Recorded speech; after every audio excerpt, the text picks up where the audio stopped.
Hillfield Road and reaching down toward the Layton Parkway exit.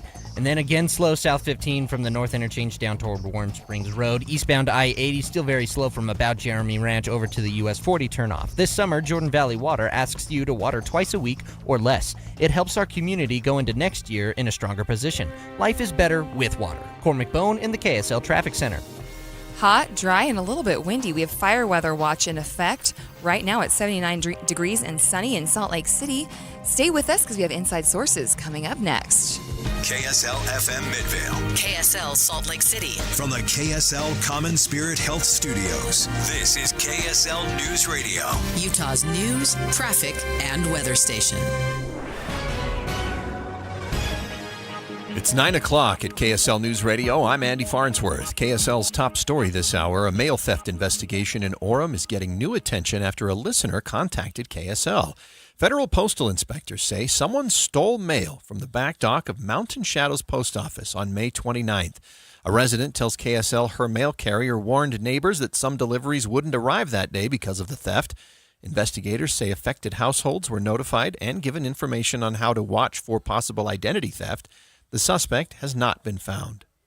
In more local news, members of the public got to hear from Utah State Senate candidates, including the Senate President, about their stance on the proposed AI data center in Box Elder County. Utah Senate President Stuart Adams has faced criticism since he leads the state agency that initially greenlit the Stratos project, but last night he defended himself, including reminding people that he called for the project area to shrink by 75%. Brandon Hess also gave his stance on data centers at large. As long as they are not harming society and our resources in measurable ways, I think we should allow them to go forward. Stephanie Hollis repeatedly criticized the Stratos project. Our top national story this hour from ABC News. A new report from the Washington Post says that President Trump's White House ballroom project won't be entirely private funded, despite repeated assertions that it would. President Trump has repeatedly promised that his massive new ballroom here at the White House would be paid for entirely by private donations, estimating that it will cost around $400 million. But the Washington Post is now reporting that the contractor building the ballroom puts the total price tag at $600 million, with the American taxpayer covering half of that bill.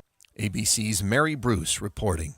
Your money at this moment, the Dow up 130 points today to 52,130.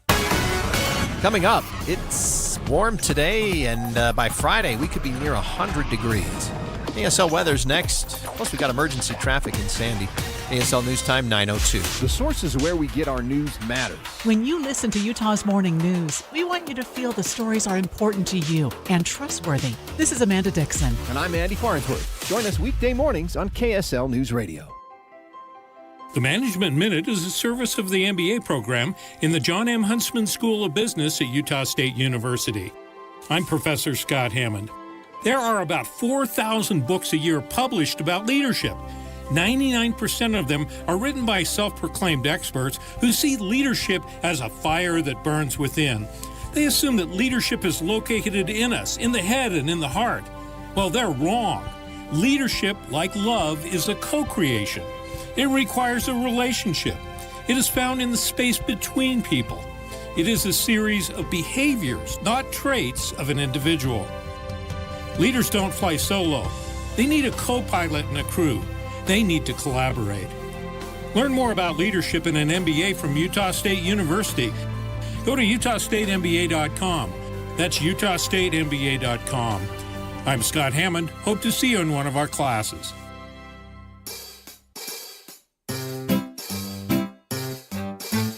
1-877 Cars for Kids. KARS Cars for Kids. 1-877 Cars for Kids. Donate your car today. 1-877 Cars for Kids. KARS Cars for Kids.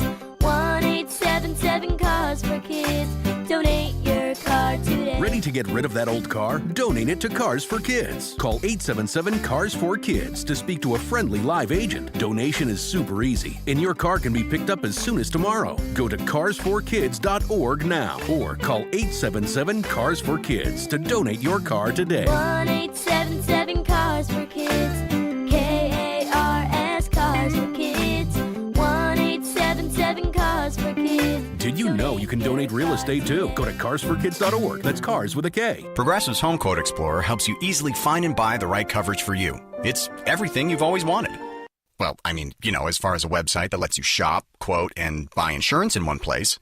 But hey, maybe that is everything you've always wanted. Yeah, people have different types of dreams. And if all you've ever been searching for is a website that helps you choose home insurance rates and coverage, boy, do we have great news about Progressive's Home Quote Explorer.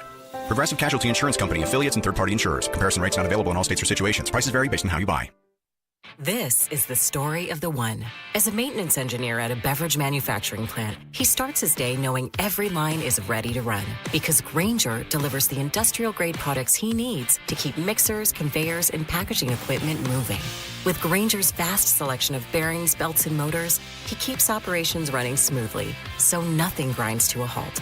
Call 1-800-GRAINGER, click Grainger.com, or just stop by. Grainger, for the ones who get it done.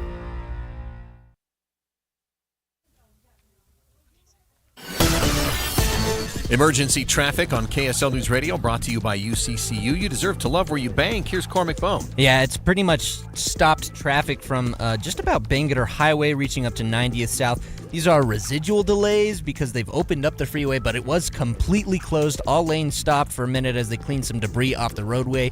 That's what UDOT confirmed it to be. We also have southbound I-15 slow from the south interchange down past 7200 south in Midvale. And South 15 also slow at the Warm Springs Road area. In Davis County, we do have a crash southbound I-15 just before you get to Layton Parkway. And they're out of traffic and in the right shoulder, but not before they cause some slowdowns reaching back toward Hillfield Road. And northbound I-15 slow in Ogden approaching 12th Street. There may be a crash there. Performance Automotive in Bountiful, endless possibilities with 3 locations: Performance Ford Lincoln, Performance Honda, and Performance Toyota, where excellence is standard. Start your search at performancebountiful.com. Cormac Bone in the KSL Traffic Center. KSL weather forecast. Mostly sunny and breezy today with a high of 91 degrees. That hot weather continues in the next couple of days. It dips below the high for 90 tomorrow, but then up to 97 on Friday. Right now it is 79 degrees and sunny in Salt Lake City. I'm Andy Farnsworth from the KSL Common Spirit Health Studios. Listen online at kslnewsradio.com. We're Utah's news, traffic, and weather station. The all-new Inside Sources. Your inside access to the people and policies shaping Utah's future. Here are Greg Skordas and Holly Richardson on KSL News Radio.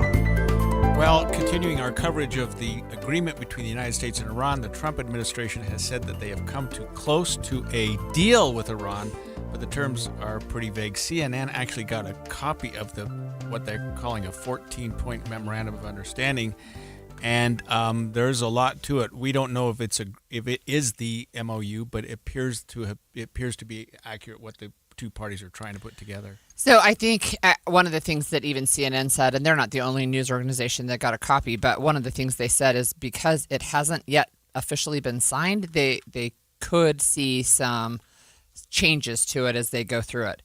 So one of the things that's interesting about what is happening is there's a $300 billion fund, which more than half of that amount has been committed by various parties. It's private investment.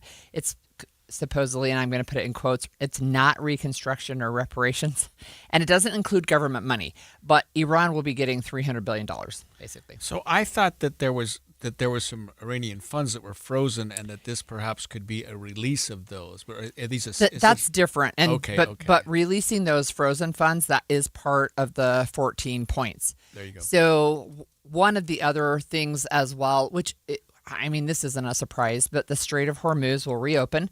Right, that's one of the 14 points. As early as perhaps Friday. Well, Friday. This week, yes. Yeah, that's right. So Lebanon is actually included in this MOU draft that CNN has a copy of, and it said that fighting would end on all fronts, including Lebanon, and that's where Israel has been. So Israel's like, well, we didn't agree to that, and they're not going to agree to it. They absolutely don't seem to be any part of that. Lebanon can't agree not to continue defending themselves against Israel, you would expect. But yeah, they're part of the agreement, but Israel is absolutely indicating that they don't want anything to do with it. In fact, they're upset at Trump for agreeing to it. That is right. So it also gives 60 days for a final deal. right? So you have another 60 days. You have this. So it makes sense. I like that. It makes sense to have something in place now. Right. The devil's often in the details. That's right. Let's get 60 days to get the details done. Well, it's basically another 60-day ceasefire. Right, which is huge. And another 60 days when the Strait's open. Yeah, which with are the Strait open. Two big things. Yeah. And a lot of maybe these 14 points will become 30 points at the end of the day in 60 days. But at least a lot of things are being accomplished now. So I do think this makes sense. I don't know that it's the best deal in the world for the United States, but at least it's a good deal. It's a deal that is resolved. Yeah. I'm still going. So Sure, sorry. No, you're good. The U.S. is committing to ending sanctions of all types on Iran. So those include sanctions approved by the United Nations, the International Atomic Energy Agency, as well as unilateral sanctions. So all of those would be lifted. Iran commits to no nuclear weapons, which is very similar to the commitment made under the nuclear deal signed by the Obama administration and also part of the negotiations before they launched the war on February 28th. But so I just to digress for just a second, they agree to lift sanctions, but the UN has its own sanctions, it sounds like. Or do you know that includes? I don't know the breadth of the sanctions, but part of the MOU is that all sanctions from every quarter will be lifted. Okay. Iran says that they would maintain the status quo for their program. It does not explicitly bar Iran from enriching uranium. Instead, it just says you're not going to move forward. It's just going to stay the same. The U.S. would waive sanctions on Iran's oil exports. And one of the things I saw this morning is that the United States may even buy oil from Iran as early as Friday. Wow. Unfreezes their funds, as you said, and then the final deal is subject to UN Security Council approval when we get to that point. Well, that's good. I mean, bringing the UN in, that makes sense. They've also, Trump is currently meeting or has been meeting this week with the G7 world leaders. Yep. They released a joint letter in support of it. ABC News senior political correspondent Rachel Scott has the details on that. G7 world leaders who have spent days courting Trump, throwing their support behind the agreement. In a joint statement overnight, calling it a breakthrough, writing it provides an historic opportunity to prevent Iran from acquiring any nuclear weapon, adding we support and are ready to contribute to its implementation. That's, I think, very positive, and especially when they do mention in there that it prevents Iran from developing nuclear technology. Now, their low-level grade uranium can be used for nuclear reactors for the purpose of generating energy, but it takes a much, much higher grade to create a bomb. So it's interesting, too, that Republican leaders, including Utah Senator John Curtis, want a briefing from the administration, and they want an opportunity to weigh in on this deal. They don't want to be left out of the loop. And so they're saying, look, we want Senator Majority Leader John Thune said we want a briefing from the administration as soon as possible before this is signed. On Friday. So we'll see how that goes. That's going to happen. John Curtis says Congress should be able to vote on the deal. So and I think that's interesting, right? Because we've had this conversation about could we even go to war without Congress? And now we have John Curtis says absolutely they need to be able to weigh in on the deal. And they said this was one of the problems with President Obama's deal is that Congress was left out of the loop. And so he wants the ability to weigh in officially. And not surprisingly, President Trump said if he doesn't like the terms of the deal, he will retaliate. Is the text of the agreement now final, or are you still... No, it's not final. It's a memorandum of understanding. And if I don't like it, we'll go back to shooting at them, dropping bombs on their head. When do you expect the wording? If I don't like it, if they don't behave, we'll go right back to dropping bombs right smack in the middle of their head. Okay? Because they've misbehaved for 47 years. All right? Does it include... But nobody could have made this deal. Well, that's nice. So I guess it's not actually a done deal. It's not a done deal, but he's also putting some restrictions on it, saying, like, if we do this deal, you just got to follow through with it. I hadn't realized that the Senate is, like, weighing in going, wait a minute, what's up with us? I know, exactly. So it's like, hello. Yeah. All right. Well, coming up on Inside Sources, the reflecting pool in Washington, D.C. was recently painted blue. It did not last long. We're going to talk about that when we come back after this break. This is Colin Keary from the New Millennium Group. Have you ever had a question for your financial advisor only to find out that the next available appointment is months away? At New Millennium Group, we believe that financial advice should never be limited to once-a-year review meetings. Life happens every single day. Markets change, retirement questions come up, family situations evolve, and when they do, you deserve answers. That's why we pride ourselves at the New Millennium Group on being accessible when our clients need us most. Whether you're wondering about your investments or a major life decision, our team is here to help provide guidance. We're not interested in being the firm you hear from once a year. We want to be your trusted resource throughout your entire retirement journey. If you're looking for a financial team that values relationships, communication, and responsiveness, we'd love to meet you. Give us a call today at 888-999-6370. That's 888-999-6370, or visit us at utahsfinancialplanner.com. When it's hot like this, air conditioners struggle to keep up. Parts are under more stress, and sometimes those parts fail. What's up, everybody? I'm Mike Wilson with Any Hour Services, and no one helps more homeowners maintain and repair their air conditioners than Any Hour Services. As a matter of fact, last year, over 32,000 homeowners called Any Hour Services for help maintaining and repairing their systems. Any Hour Services has over 100 HVAC technicians to help with everything from maintenance, repair, to installing a new system. This summer, there'll be a lot of people told they need to replace their air conditioner, and they'll wonder, do I really need to? If you're told you need to replace your air conditioner and you still have questions, Any Hour Services can give you a second opinion and let you know what options are available. Maybe it just needs a little maintenance or a small repair. Maybe it does need to be replaced, but if you don't feel good about being told you need to replace your air conditioner, don't ignore those feelings. Call Any Hour Services for help with air conditioner maintenance, repair, or to schedule a free second opinion. Google Any Hour Services or schedule online at anyhourservices.com. No one helps more homeowners than Any Hour Services. I'm Utah tax attorney Jordan Wilcox. Don't face the IRS alone. I was self-employed and I got behind on my taxes. And then 1 year became 2 years and 3 years and $116,535.47 to be exact. It just became overwhelming. Finally, I went to another tax company and they were more interested in how good they were than helping me. I heard about Jordan and talking to the other people who'd done and been in the same situations that I was in, and their tax problems seemed just like mine. And so I went to Jordan, and it was amazing. They were able to negotiate it down to $5,200, and life became wonderful to me. Don't face the IRS alone. You need a tax attorney that's not afraid to fight for you. Visit endtaxworry.com to schedule your free consultation. That's endtaxworry.com. I will be forever grateful. Jane Dawson did something smart. She saved hundreds on auto insurance switching to Progressive. With the money she saved, she got herself a pricey bird feeder with an ultra-high-def camera. Should Jane have just bought a regular bird feeder? Yes. Is it hard for her to admire nature when the camera doubles as the bird's potty?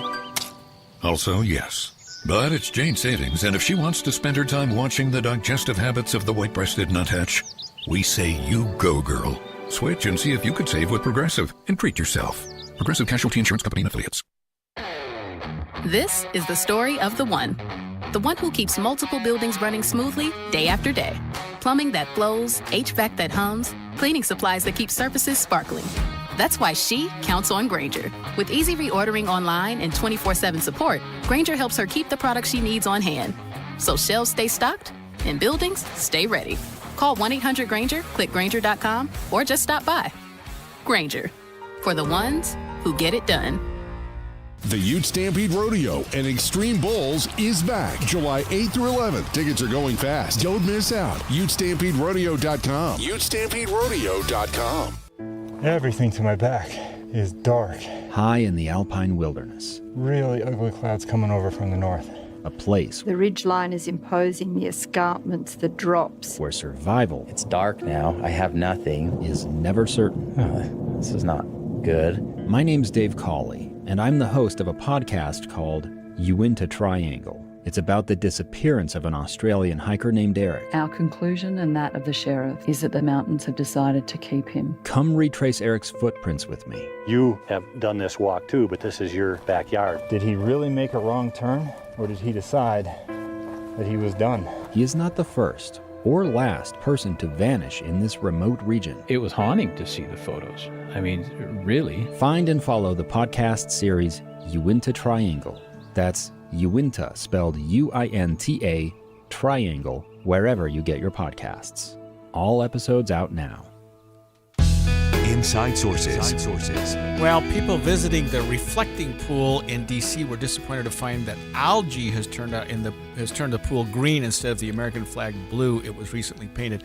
When I think of the reflecting pool, I think of Forrest Gump and Jenny running through the water. Forrest, and he's up there speaking. That's the reflecting pool, right? Yes. Okay. Yeah. Just wanted to make sure. So it's the link in front of the Lincoln Memorial, and it's really long. So it spans the whole length of the National Mall between the Lincoln Memorial and the World War II Memorial, and then all the way to the Washington Monument on the east. It's like 2,000 feet long. It's not very deep, but it does hold millions of gallons of water.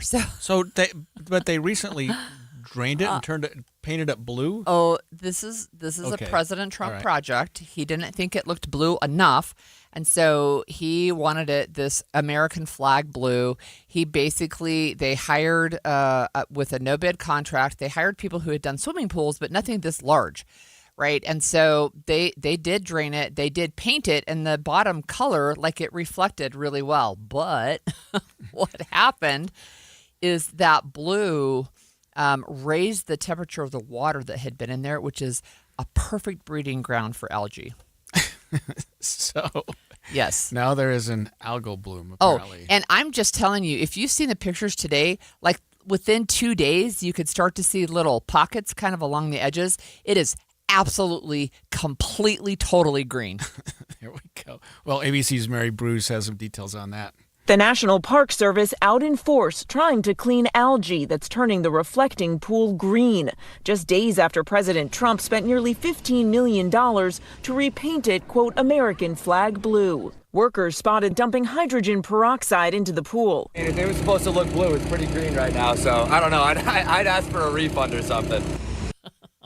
Apparently the hydrogen peroxide won't be harmful to the ducks and geese and stuff, but it's probably going to kill the fish that live in the pool. Well, and I didn't even know there were fish in the pool, to be honest. But yeah, it cuts off oxygen. But I have also seen the amount of hydrogen peroxide they would have to pour into there. I think oxygen water is H2O2, and hydrogen peroxide is H2O1, I think. Right, so it's very close. Right. Oh yeah, I see what you mean. Yeah. So in any case, they're trying to treat it with hydrogen peroxide, but look, they are this thing is way out of control. It is not even like you can't skim it off the top of the surface. It is absolutely completely green. Yeah, I think my chemistry is that water is H2O and hydrogen peroxide is H2O2. Okay, I did it backwards. Yeah, something like that. Anyway, you were so right. Of course it is H2O. Yeah. Of course it is. And hydrogen peroxide is the H2O2. You're right. I was wrong. I was backwards. That was a while ago. So there are, so you know, there are catfish, bluegill, and bass in the reflecting pool. Yeah, that's... or at least there are now. Well, and can you just imagine what it's going to smell like if all those fish die and pop up to the surface? Oh, my gosh. Happy 4th of July, everybody. Yeah, seriously. Yeah. So, look, one of the problems, I think, with this, of course, is they had this plan, but they didn't have any scientists on staff. They didn't talk to scientists about what would happen if we did this, right? And so within days, I told you we started to have algae on the top. It's spread quickly. There is somebody, so this is a Politico article. They talked to somebody at the Smithsonian, and they said there's no quick fix to the algae bloom in the pool. It's perfect for algae. So they're trying to use nano bubblers and trying to keep it free that way. It's not working. Yeah, and what I didn't understand is how the blue had anything to do with it, but it apparently... So some of the articles that I've read say that it increases the temperature of the water, and then it makes it a friendlier environment for these algae to bloom. Oh. So it instead of keeping it clear water with blue on the bottom, it has now turned green. So, so you can't put chlorine in there unless you're treating it like a swimming pool. But then it's going to kill everything that lives in there that's a fish or an animal. And there's ducks and stuff even on it. I hearken back to that movie because you could appreciate just how big it is. Yeah. I mean, it is huge. It is huge. And it what did you say? It's 2,000 feet long. Yeah. I mean, it's millions of gallons of water. And I don't know why. I mean, why that was important to paint it anyway in the first place. I mean, it didn't make any sense. Well, I think the president thought the blue would look prettier than the like not blue. the American flag blue or something. Yes, is what they exactly. were trying to do. Yeah. So have you ever seen it? Oh yeah. Okay. Yeah. Every time you've gone to D.C., you see the reflecting pool because it's big. I mean, it's I massive. guess I'm just not conscious of it because I remember going to Lincoln Memorial, but I don't remember. Yeah. It's a big body of water. It was like I probably stepped in it. Like if you go down, well, people don't usually step in it unless they're in the movies, I guess. But as you go down the big steps of the Lincoln Memorial, that's what's in front of you. Yeah, I don't think you're supposed to get in it. No, I don't think so either. But anyway, they thought they could do this in a way that would be, I mean, I don't know. They just thought they could do this in a way that it would turn out blue. It ended up costing, like we heard, almost $15 million, which was more than the original estimate. Some people were trying to blame the algae from water in the pipes that had been left to stagnate, but that's not actually true. So, what's surprising is that when they painted the pool, they started filling it on June 5th. Is that right? The algal bloom developed in 10 days? Yeah, that's what I'm saying. It was within a couple of days, you had the first hints on the sides of the pool. And within a few days after that, because you understand the doubling, right? So it just doubled and doubled. And it didn't take very many days before the entire thing was absolutely, completely green. Well, so putting hydrogen peroxide is going to solve the problem for a month? It's not even going to. And then, no, look, I don't think that it's going to solve the problem. I think that what they're saying they're trying to do is they want the hydrogen peroxide to kill it off, which I don't think they can put in enough hydrogen peroxide to actually do that. And then they'll use these ozone bubblers that will keep the algae at bay. So now you have a bubbling reflecting pool. I don't know. Oh, yeah, you add a lot of oxygen to the water if you. That's what they're to saying. Do that. Yeah, that makes that's sense. what they're saying. So right now, they don't think that this algae is toxic, but we do know that there is algae that's toxic, and we have it in Utah, right? Oh yeah, when we get those algal Utah Lake blooms. gets it about once a year, and the blue-green stuff. Toxic or not, they tell you don't get in the water. It can cause some serious health problems. So this is a shallow, warm water system, very friendly to algae, and it's unattractive. And it took 12 days. Max, right? Yeah. Yeah, probably less than that to turn it from blue to green. Yeah. It was very pretty the first day. Yeah. Yep.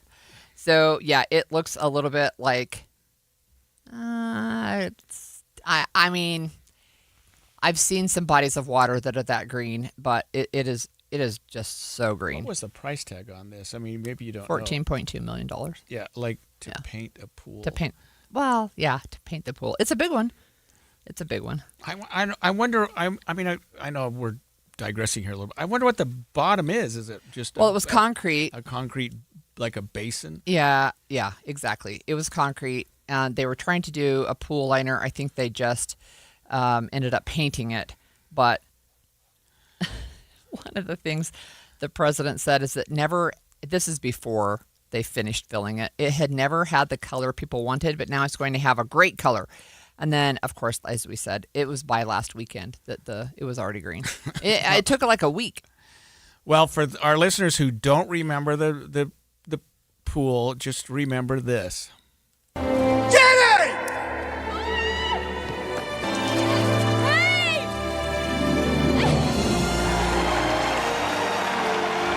Awesome.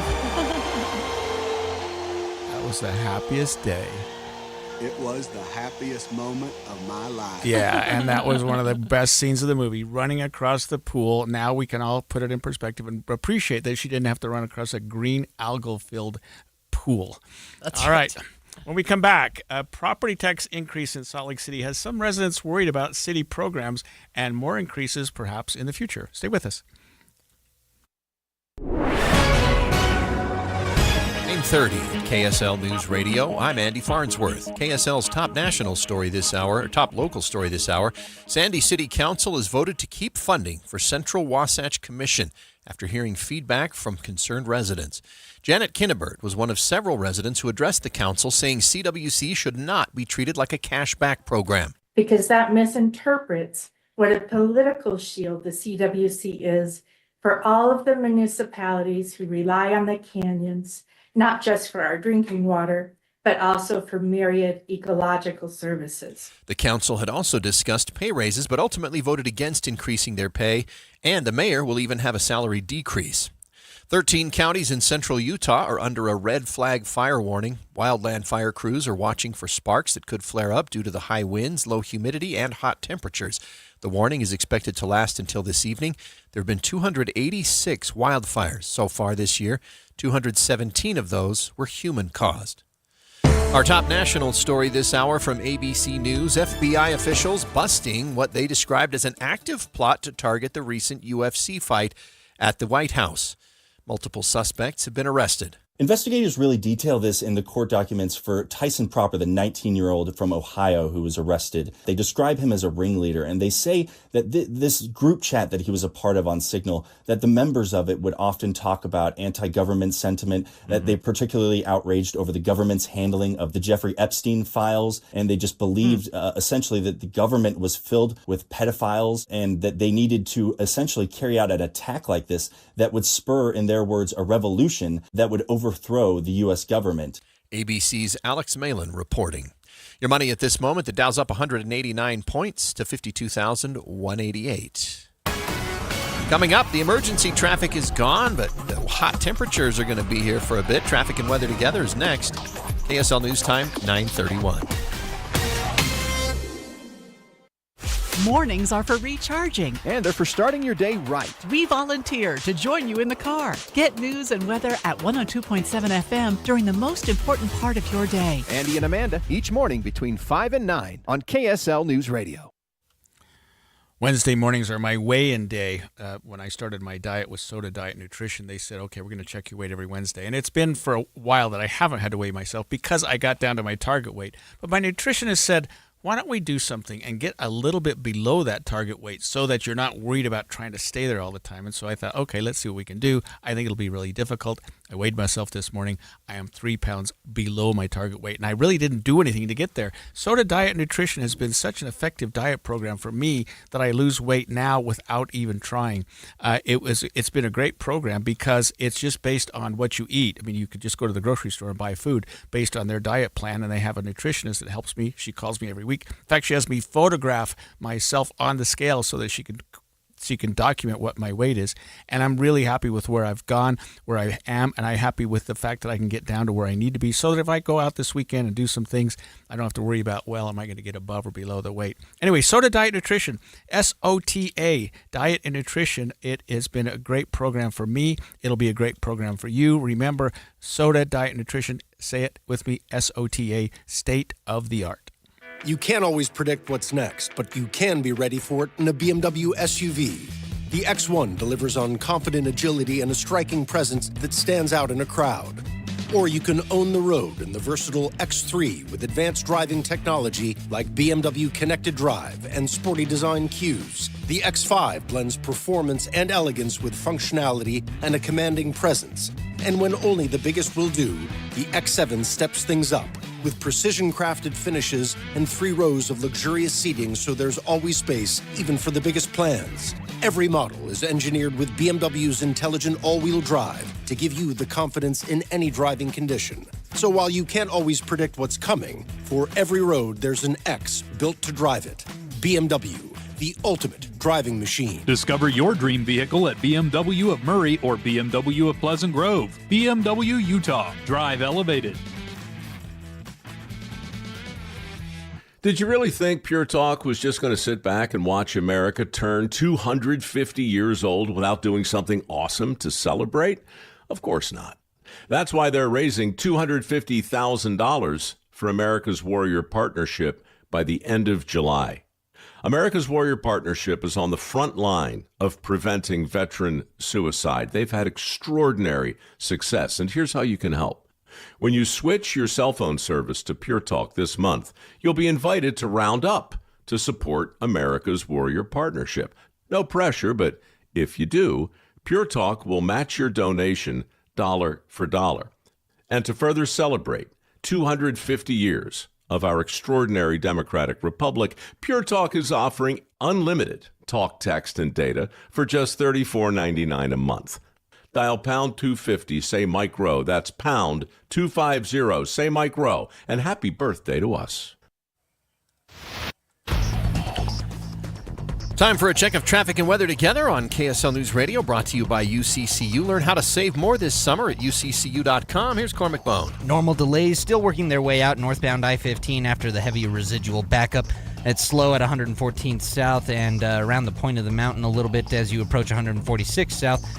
Closer to Salt Lake, you're slow from 3300 South up to 13th South. Southbound I-15, we did have a crash in Layton. The delays there cleared out quickly, but it is still just a little slow after 400 North in Centerville. Eastbound I-80, that right lane still very full between Kimball Junction and the US 40 turnoff. Join in to celebrate America's 250th anniversary, Utah style. Get involved at america250.utah.gov. Cormac Bone in the KSL Traffic Center. KSL weather today, mostly sunny and breezy with a high of 91 degrees. That hot weather into the next couple of days. 89 for a high tomorrow, 97 on Friday. We're already at 81 degrees today in Salt Lake City. I'm Andy Farnsworth from the KSL Common Spirit Health Studios. Listen online at kslnewsradio.com. We're Utah's news, traffic, and weather station. The all-new Inside Sources. Your inside access to the people and policies shaping Utah's future. Here are Greg Skordas and Holly Richardson on KSL News Radio. Well, last night was City Council night, and the Salt Lake City Council okayed a 12.5% tax increase with just under it would bring in just under $500 million to the budget. It has residents worried it's not going to be the last time, though. Yeah, it's a total $2.1 billion budget for 2027, which is significant, obviously. But you're right. They're talking about maybe revisiting this again next year for another tax increase. And there's a lot going on in Salt Lake City, and they've outlined some of the things that they need to spend money on. So there's a couple of things, too. So I know that we have, even during the time of our show, we have talked with I think the mayor actually about some of the bonding, and residents voted down the bond that they needed. And so one of the things that if you don't approve a bond, then sometimes you're looking at taxes. Tax increase, right? Yeah, you're looking at tax increase. So they want to use this money. Now, this is not a done deal because it has to go through a truth and taxation process, which it would be in August, I think. That hearing will be. And if you remember, new legislation this last session, so in 2026, they have to do two budgets, and they have to be able to say, this is our base budget. If we don't get this tax increase, if we don't pass this tax increase, this is what we would use the money for if we do have the tax increase. So they're saying that the increase would support the general fund, cover public safety, and parks and roads. Yeah, and there are some things that need to be paid for, absolutely, including the Salt Lake International Airport, and the Salt Lake City School District needs some funds as well. Now, the Salt Lake City Airport brings tremendous revenue into the city, so I think that's a wise investment, but it does need to be finished. It does need to be, there are some projects there that seem to be going on that it's not final, at least the big master plan for the airport. Right, and one of the things I think, too, is they've already looked at places you can cut. So they're looking at cutting the Hive Pass, which is a transit program. They're looking at cutting that. They're looking at just trimming, so a reduction in hours for the Downtown Ambassadors program. A police drone pilot position was put on hold for an extra 5 months. And they're trying to look at how do we cut expenses, but also we are going to need to increase revenue. Right, and it's not a 12%. It's not going to reflect necessarily a 12% increase. This is a 12% increase on the city's imposed property taxes, which is where they get You're right. their revenue. So what it would equate to is apparently $9.87 per month increase for a home valued at, I guess, but must be their median value of $624,000. That's still boggles my mind that the median price of a house in Salt Lake is and isn't it in Salt Lake? $600,000. I would have thought it was higher, actually. Yeah, right. So yeah, maybe, but Salt Lake City proper's got kind of a broad range of homes. But yeah, $10 a month increase. I mean, I'm not saying that's insignificant, but it raises a lot of money in Salt Lake City, and it is an increase. And next year there may be another $10 increase per month. Yeah, you're right. So it is property taxes, and so of course, if you're not a property owner but you're a renter, you'll end up paying it as well, right? Because the it's landlord's got to pay it, right? Yeah, that's right.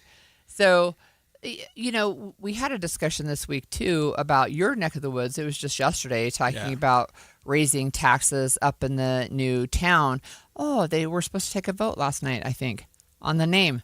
We don't know what the name is up there in Eden Valley. So you might not know the answer to this. So they were upset. They were suing the taxing commission, trying to get information of why they couldn't increase taxes. Right. Then Salt Lake City just has a city meeting and they vote to increase taxes. Well, yes. I mean, so it's not quite that straightforward. But one of the things is they have to notify the state tax commission that they're looking at this tax increase. And what happened with the new incorporation is they were 1 day after the deadline to notify the tax commission. They were supposed to do it by January 1st. They didn't get their act until together January 2nd. January 2nd. Yeah, we're talking about, we'll currently call it the Ogden Valley City, it's called, or something like that. It's late, up there in Ogden Valley. Yeah, so look, it's one of the issues that people have to deal with in municipal government. One of the other things to consider, though, is there are so many different taxing entities, including school districts, including special service districts, which are like your sewer. There are lots of different ways that people can be taxed. And when you finally come down to it, people are like, oh, my gosh, that's just so hard. I can't be taxed anymore, right? Taxed enough already. That was the Tea Party slogan, taxed enough already. And we're much higher than that now. I never knew that. TEA. Yeah, taxed enough already. Yeah, exactly. I learn something new every day. And the Tea Party's been around for, 15 years? Yep, at least. Or something like that. Yeah, I can see Jason Chaffetz on TV right now speaking of the Tea Party. Anyway, so you have to consider what cities need to go through to increase taxes, and I hadn't considered that until you explained it to me, but it's not that easy. And Salt Lake City, I think, manages their city very well. I think that it's a very well-run city. The city council is active. They do a good job. They just appointed a new member, I think, recently. They did, Jennifer Napier-Pierce. That's right. So she would have been there last night voting. Her first vote is to increase taxes. That makes her real popular. So I didn't see if it was unanimous or not, actually. But we have a listener that's like, I can't believe they're putting the police drone operator on hold. That's one thing we actually need. I don't disagree with that. I mean, I think the drones, police drones, I think those are helpful.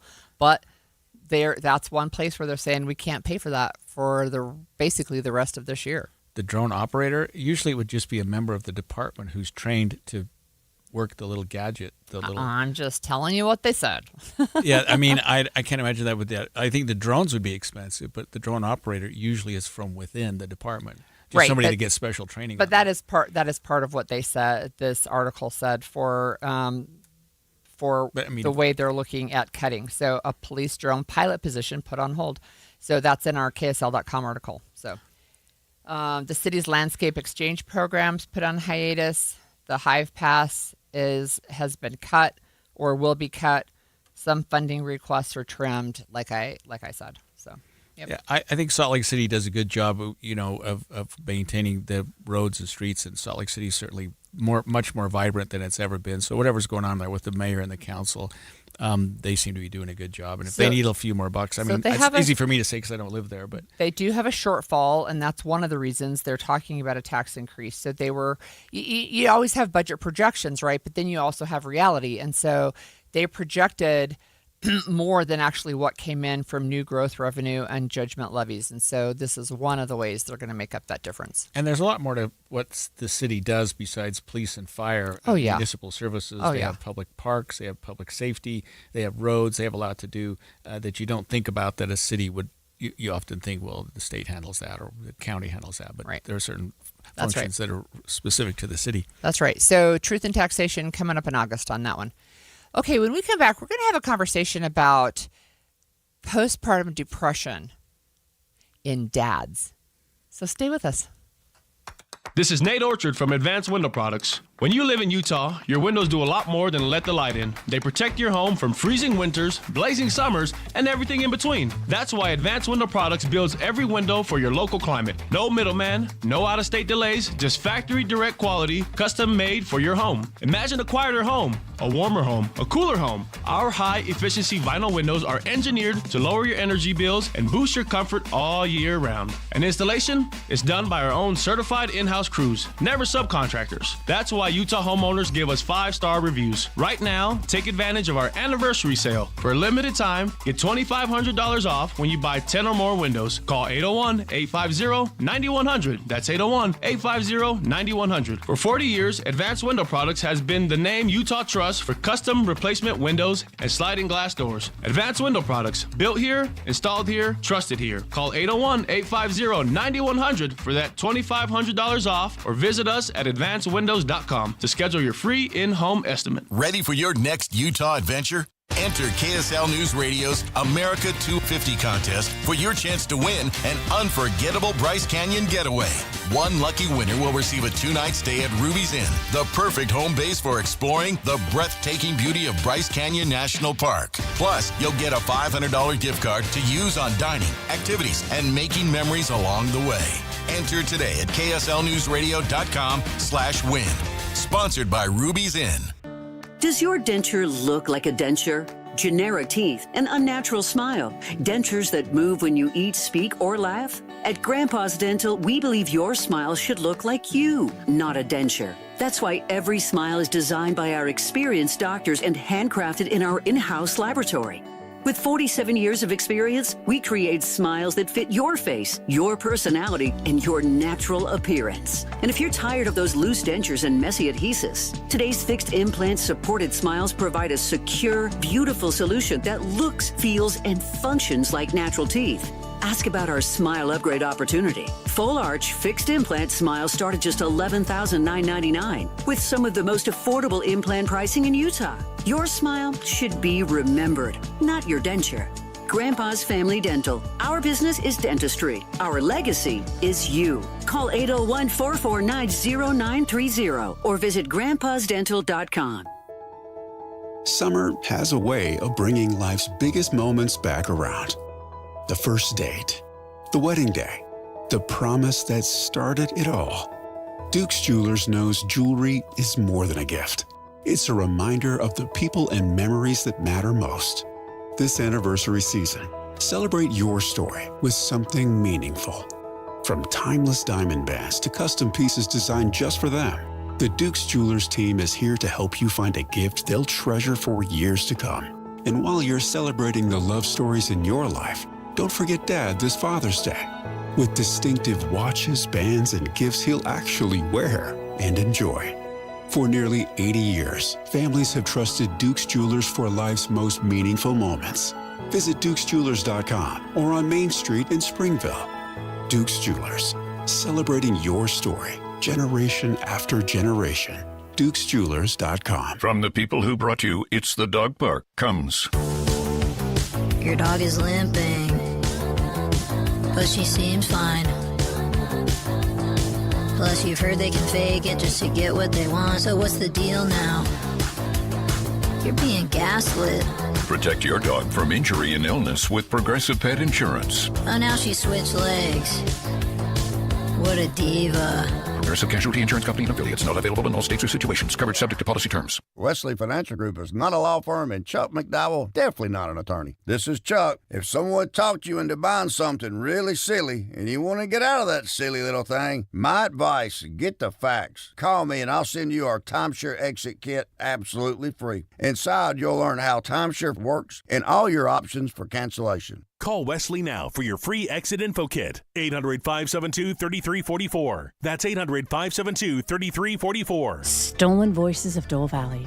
a gripping new podcast about a serial killer you've probably never heard of, Warren Forrest. If he had dumped 2, you would have thought maybe there's another one. But now a witness, identified in the podcast, could lead investigators to Jamie Grissom. Binge Stolen Voices of Dole Valley wherever you get your podcasts and hit that subscribe button so you don't miss the latest breaking news in the case. All in together now, we can make it better, can we do it? We rope it up, cause we know how to jump. Moving and eating better every day can help make you and your kids healthier. Search We Can online to find out more. A message from the Ad Council, HHS, and NIH's We Can program.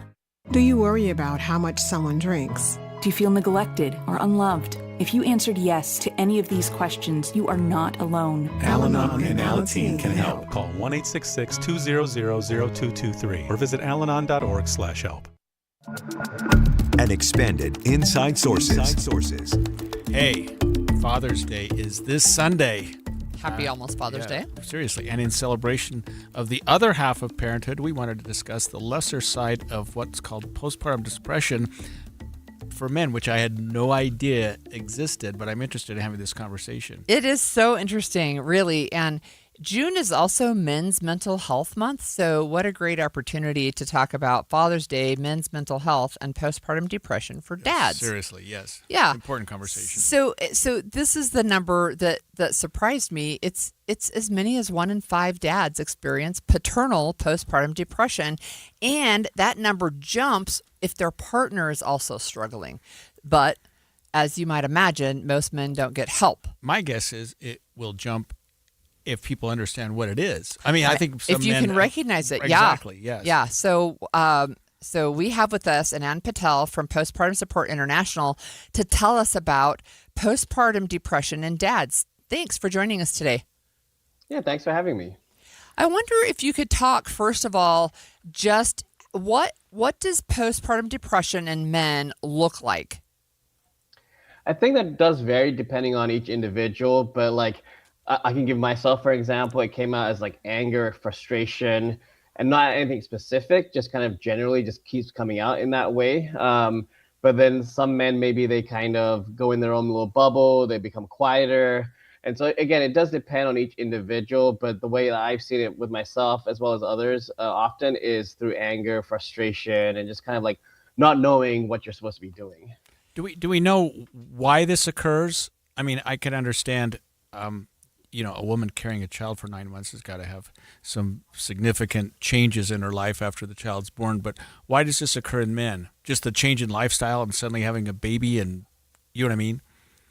Yeah, there's probably a lot of factors, but I think the big thing is obviously there's a huge change in your lifestyle.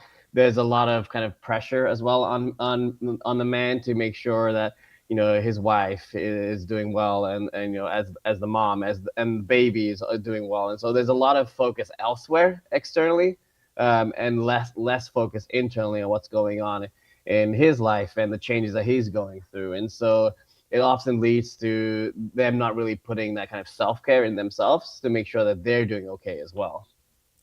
So I used to teach childbirth education classes, and I was trying to talk to new parents or prospective parents. And one of the things I said to them that experienced dads appreciated is, look, when this is a time afterwards where it's not mom needs to take care of the baby and take care of herself, and then dad has to do everything else. It's not that, right? It's that there has to be more support for the family unit as a whole and not just expect dads to take on everything.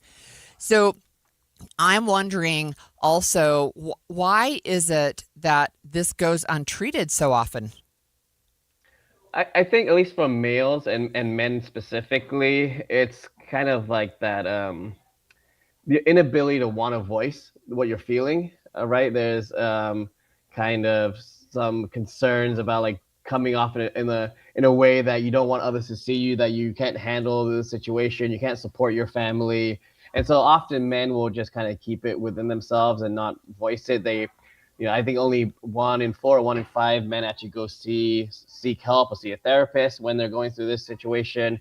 Very rarely do they even talk to their friends or family around this. So like it's more of a just kind of keeping it to yourself type of thing, because you're afraid of what the external world will think of you if you can't even support your family, you can't be there and kind of give your all to this new baby, to your wife, and the situation that you're in.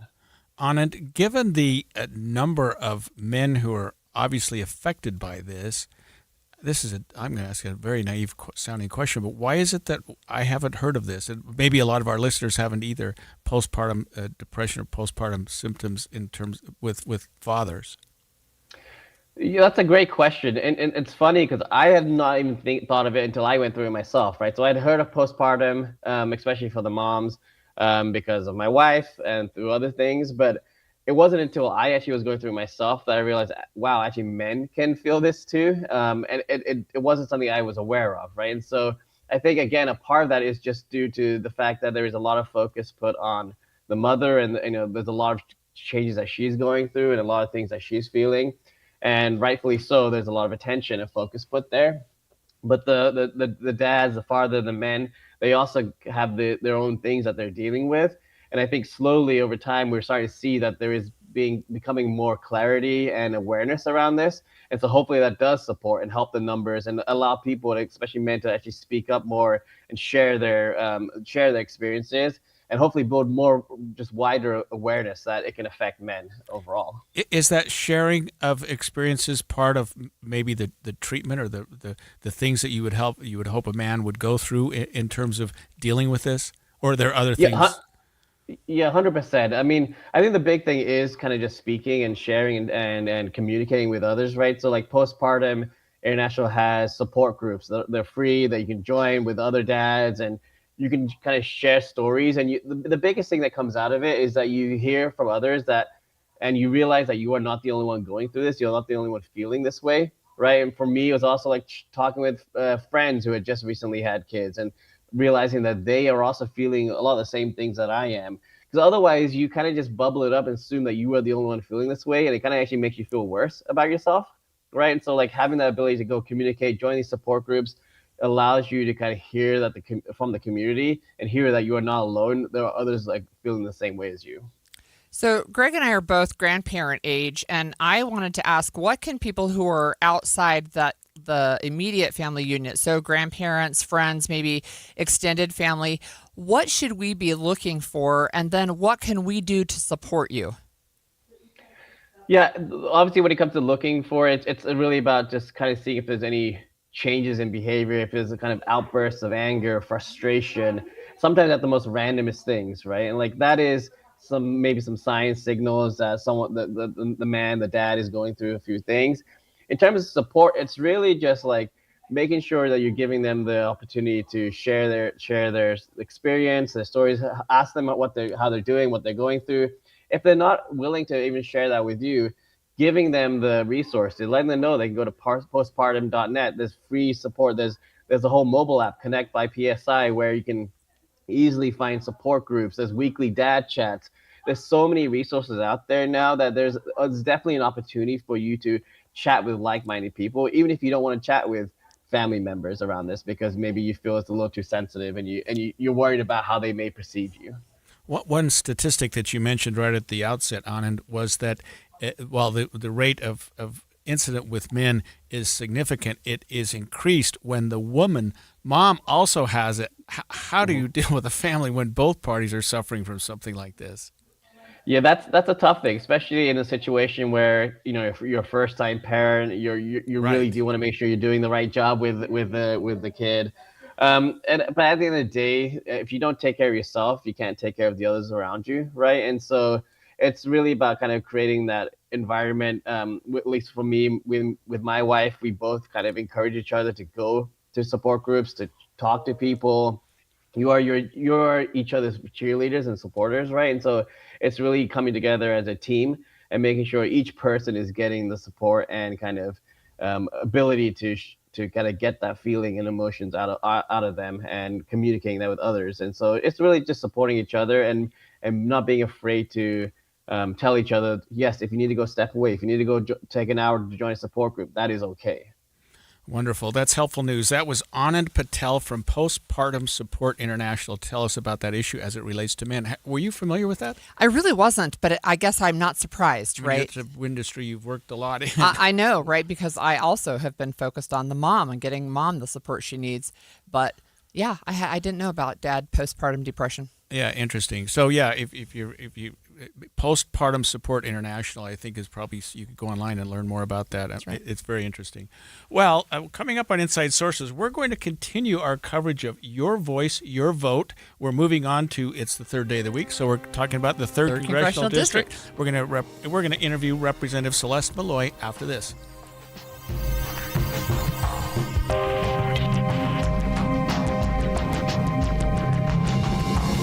KSL FM Midvale. KSL Salt Lake City. From the KSL Common Spirit Health Studios, this is KSL News Radio. Utah's news, traffic, and weather station. 10 o'clock at KSL News Radio. I'm Andy Farnsworth. KSL's top story this hour, Utah Senate President Stuart Adams and the two Republicans challenging him for his seat answered questions about the proposed AI data center in Box Elder County during a public meeting last night. Stephanie Hollist repeatedly criticized the project. I might start by not proposing the largest data center in the country. Adams played a key role in getting the project off the ground as the head of the state agency that first greenlit it, but he reminded people he called for the project to be significantly scaled back. The people spoke. We said we need clarity. So I pushed back. Hess said data centers should be treated like any other business and should be allowed to move forward so long as they don't harm the public. 6 Utah organizations are calling for a pause on approvals of large-scale data centers until the state enacts a new statewide impact review process. The organizations are sending a letter to the governor and members of the legislature, including the Sierra Club. The group includes the Sierra Club, Utah Physicians for a Healthy Environment, Heal Utah, and others. Our top national story this hour from ABC News. A new report from the Washington Post says that President Trump's White House ballroom project won't be entirely privately funded, even though he said it would be. More from ABC News Chief White House correspondent Mary Bruce, who says the president's other big project, the reflecting pool, is hitting some snags. The president just spent $15 million in taxpayer money to paint the bottom of the pool, quote, American flag blue, but the water is now green, overrun with algae. Workers have been out spotted trying to clean it up. National Park Service workers dumping hydrogen peroxide into the water. In a statement, the White House says they are deploying, quote, high-tech nanobubble ozone technology to kill the algae and keep the water of the reflecting pool crystal clear. According to the report, the contractor who's in charge of the ballroom project says that will cost about $600 million instead of the $400 million the president had said. Your money at this moment, the Dow is in the positive, 211 points. The S&P and NASDAQ are finally rebounding into the positive for now. Coming up, we've got hot temperatures and traffic. A little bit busy still coming into downtown Salt Lake City. Traffic and weather together is next. KSL News Time, 10:02.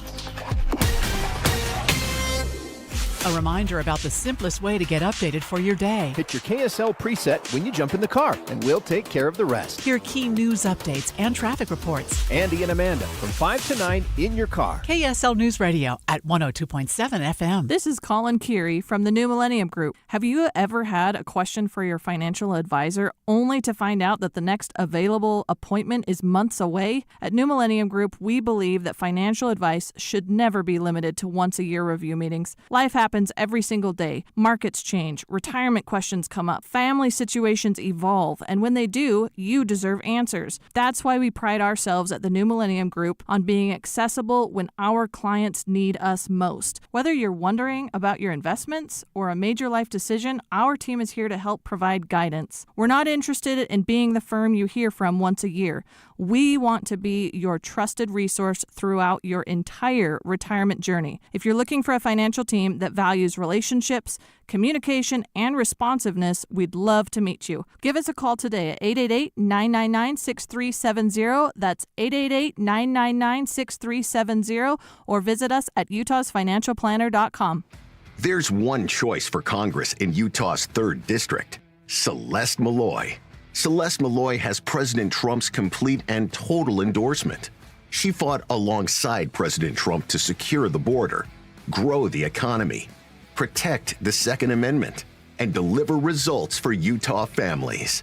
Thanks to Trump-endorsed Celeste Malloy, Utah families are seeing massive tax savings, safer communities, and a country that's getting back on track. President Trump and Utah can count on Celeste Malloy to deliver solutions.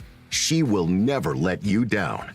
On June 23rd, vote for Celeste Malloy, the Trump-endorsed candidate. She has President Trump's complete and total endorsement.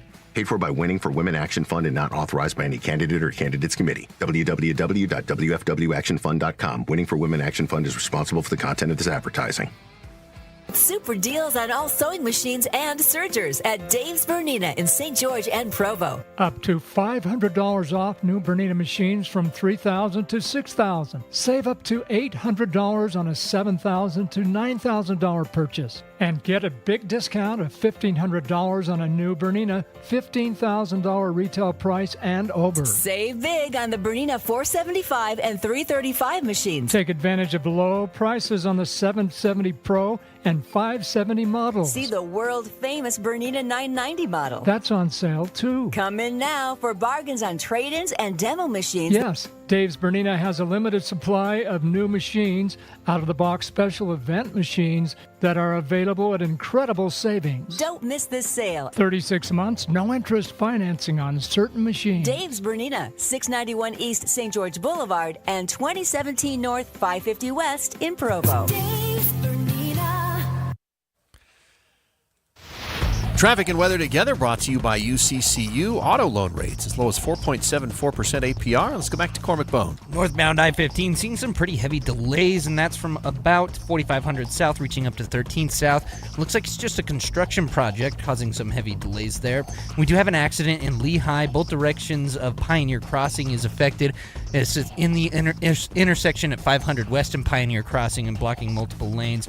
And it looks like that's built up congestion as you get closer to I-15, both directions of Pioneer Crossing as well. Otherwise, your roadway's looking really good across the Wasatch Front. Still seeing right lane delays on eastbound I-80 approaching US 40. At Olson's Greenhouse, gardening brings families together. Hands in the soil, time well spent. Add fresh flowers to porches, patios, beds, or containers. Learn more at UGG.com. Learn more at OGG.com. That's OGG.com. Cormac Bone in the KSL Traffic Center. KSL weather forecast, another sunny, hot week going on. Today, we're going to have highs in the 90s. Friday, it'll be at the peak, and it could get up to triple digits. Right now, it is sunny and 81 degrees in Salt Lake City. I'm Andy Farnsworth from the KSL Common Spirit Health Studios. Listen online at KSLNewsRadio.com. We're Utah's news, traffic, and weather station. The all-new Inside Sources. Your inside access to the people and policies shaping Utah's future. Here are Greg Skordas and Holly Richardson on KSL News Radio.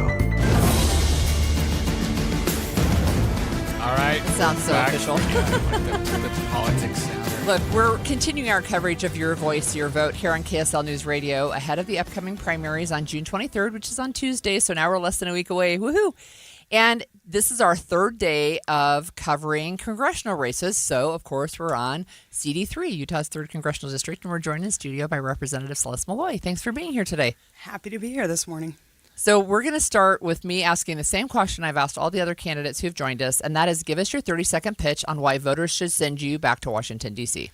So I am in the middle of my first full term in Congress. I'm 2.5 years into serving in Congress. I know it feels like it's been longer than that, but I'm on committees that are really important to Utah. I'm on the Natural Resources Committee, which has jurisdiction over land and water and wildlife, and I'm also on the Appropriations Committee, and that's where the spending decisions are made on discretionary spending.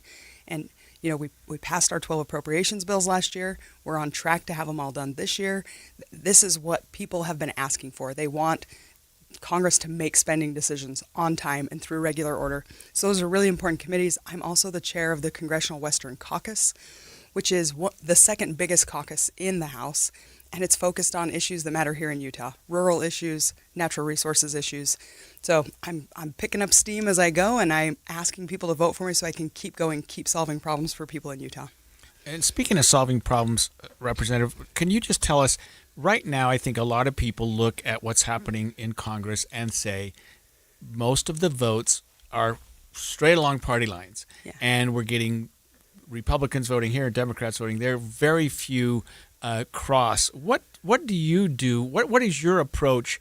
Because you have had some success crossing the aisle. What is your approach to that, and how do you see that changing in the future? Let's assume maybe that Congress changes in November and that there's a majority of Democrats.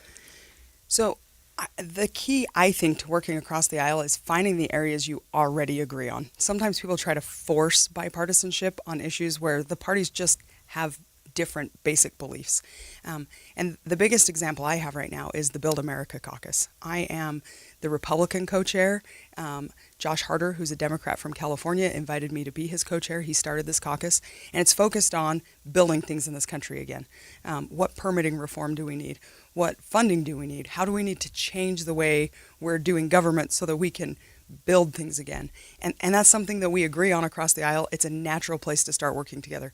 He and I are also on the Appropriations Committee together. We vote the opposite way all the time on Appropriations Committee, and it's okay. We both know that's going to happen, but we work together on the things we agree on, and that's where bipartisanship makes sense.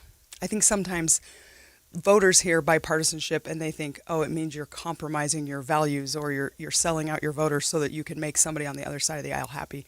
But there are a lot of things we agree on, and we should be working together on those.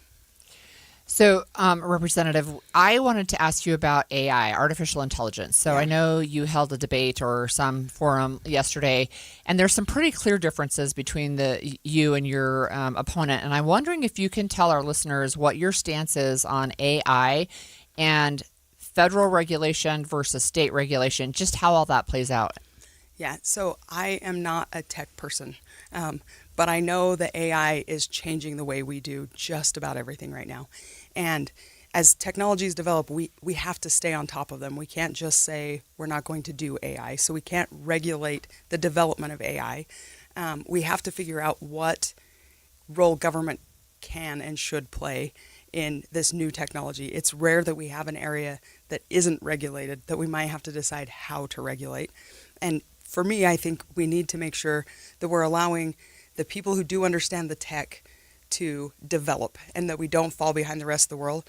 We need to regulate how it's deployed. So, I mean, what I said last night in the debate is the basic thing we all have to agree on is we have to make sure AI isn't harming kids. And every new technology seems to quickly develop into some way to exploit kids. So in Utah, we have big families. We're very family-centered. We have a lot more kids in Utah than most other states. We've been the tip of the spear on a lot of this. And my preference is that we let the states be the ones who experiment and figure out how to do this, and then we have a federal framework that doesn't interfere with that. And over the last year or two, Utah has been really forward-thinking on how we should regulate AI or whether we should regulate AI.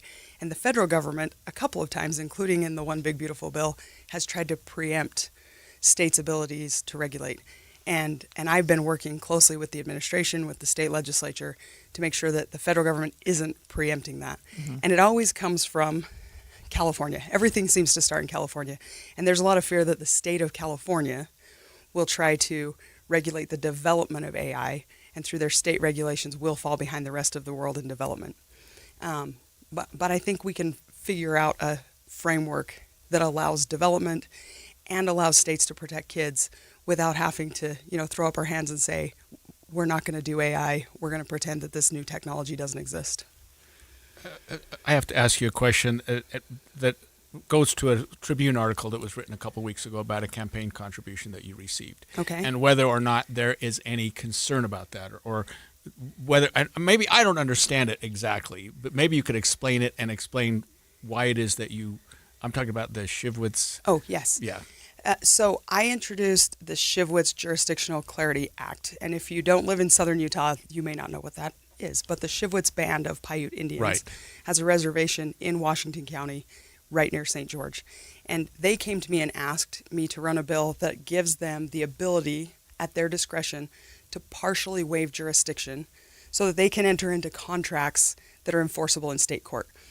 Tribes are sovereign entities. Sure. They don't have to be subject to state court. But when they're not, it makes it hard to do business development because, if you as a business person enter into a long-term contract on tribal land and then they change their mind tomorrow and you've built infrastructure, you may have no way of, getting any remedy. So I introduced the bill, and there are some of their neighbors in Washington County that don't want the Shivwoods to develop anything on their land. And I talked to some of them last night. I was in St. George last night doing a debate, and I had some people come to me and say, you don't really understand what's going on out there. You need to sit down with the people. The tribal council voted that they want to do this. Their tribal leadership tells me they want to do this, but some of their neighbors are telling me that members of the tribe don't actually want to. I'll go sit down with the tribe and spend the time I want. But some of the neighbors who don't want development have written op-eds and a lot of social media posts saying that the reason I'm doing this is because the tribe's going to enter into a contract with a golf course developer, and the golf course developer has contributed to my campaign, so they're buying the bill. Life is not that easy. You cannot buy a bill with a donation. I get donations from a lot of people. The business in my district has donated to my campaign. That happens a lot. But the bill's totally neutral about who the Shivwoods enter into contracts with. It just gives them the ability, and it's at their own discretion. It doesn't say they have to. It just says that they have the ability to decide that they're willing to partially waive jurisdiction in order to be subject to state court jurisdiction for contracts. And I think that's just the right thing to do. They're in Washington County that has a very strong economy, and they're not able to participate in that economy. And I want them to have the ability to develop businesses and economy and keep their band strong. You just reminded me of what a great lawyer you are. That was a wonderful explanation. Thank you. One final quick question. If voters want to know more about you, where do they go? Yeah, you can go to my website. I mean, if you Google me, you're going to get my campaign website and also my congressional website, and I would suggest you go to both. In fact, I would suggest you go to the official website, and there will be a pop-up that says put in your email address if you want to get updates, and you'll get a newsletter from me every Friday with updates on what I'm doing and a video every week about how Congress works and what's happening in Washington, D.C. People ask me all the time, where can I get accurate information? I don't trust the news. That's why I put things out directly, but you have to sign up to get it. Well, thanks for joining the news. That was Congresswoman Celeste Malloy. And coming up next, we're going to continue our coverage by talking to her opponent, CD3 candidate and former Representative Phil Lyman. This is the story of the one who keeps multiple buildings running smoothly day after day. Plumbing that flows, HVAC that hums, cleaning supplies that keep surfaces sparkling. That's why she counts on Grainger. With easy reordering online and 24/7 support, Grainger helps her keep the products she needs on hand. So shelves stay stocked and buildings stay ready. Call 1-800-GRAINGER, click Grainger.com, or just stop by. Grainger, for the ones who get it done. If the world were like a Sleep Number mattress, everything would adapt for your comfort.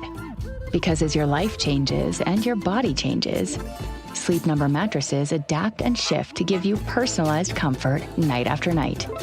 And right now, new mattresses start at $1,500 during our 4th of July sale. To experience a whole new world of comfort, visit a Sleep Number store or go to sleepnumber.com. Sleep Number, to a good life sleep. If you're ready to buy a home or sell a home and you're worried about the current real estate market because of what you've heard from some of your friends or family, well, we're here to tell you that you really shouldn't be worried because now is a great time to buy and sell with our friends at the Stern Team, powered by Almada Real Estate. And here's why. Buyers have more options due to increased inventory, which gives them the power to negotiate for repairs, interest rate buy downs, and closing cost assistance. While at the same time, sellers are still getting top dollar for their homes, with home values that are higher today than ever before.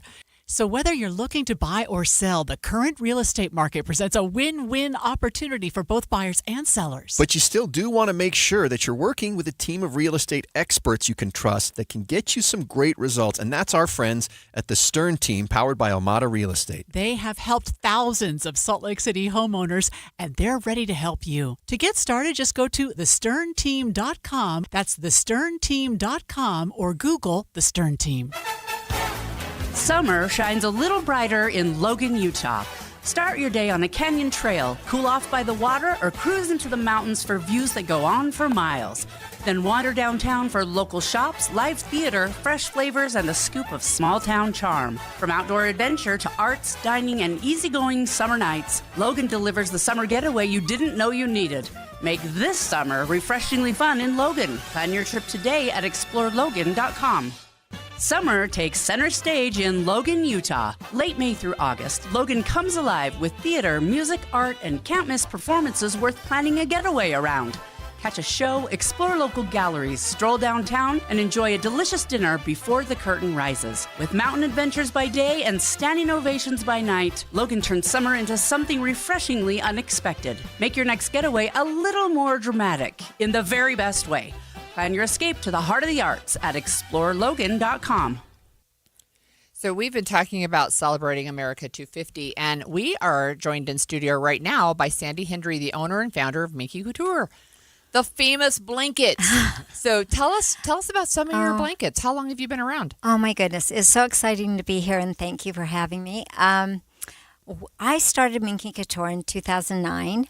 I started with one blanket. My daughter was sick in the hospital, and I made this blanket for her and got requests immediately for more blankets like hers, because Minky had just come out on the market, and so it was out of Minky fabric. Oh, nice. And so I made, people hadn't heard of it or seen a big one. They were doing little baby ones. So anyway, yeah, everybody started calling me the blanket lady. So I thought, I better start a business. That's awesome. And I started watching the business grow and just watch Sandy, some ads and some billboards. And I thought, what's so interesting about a blanket? And then I'm watching your business go bigger and bigger. I think you got like the business of the year one year in Utah. And now it's part of Utah. It really is a huge part of what people think about.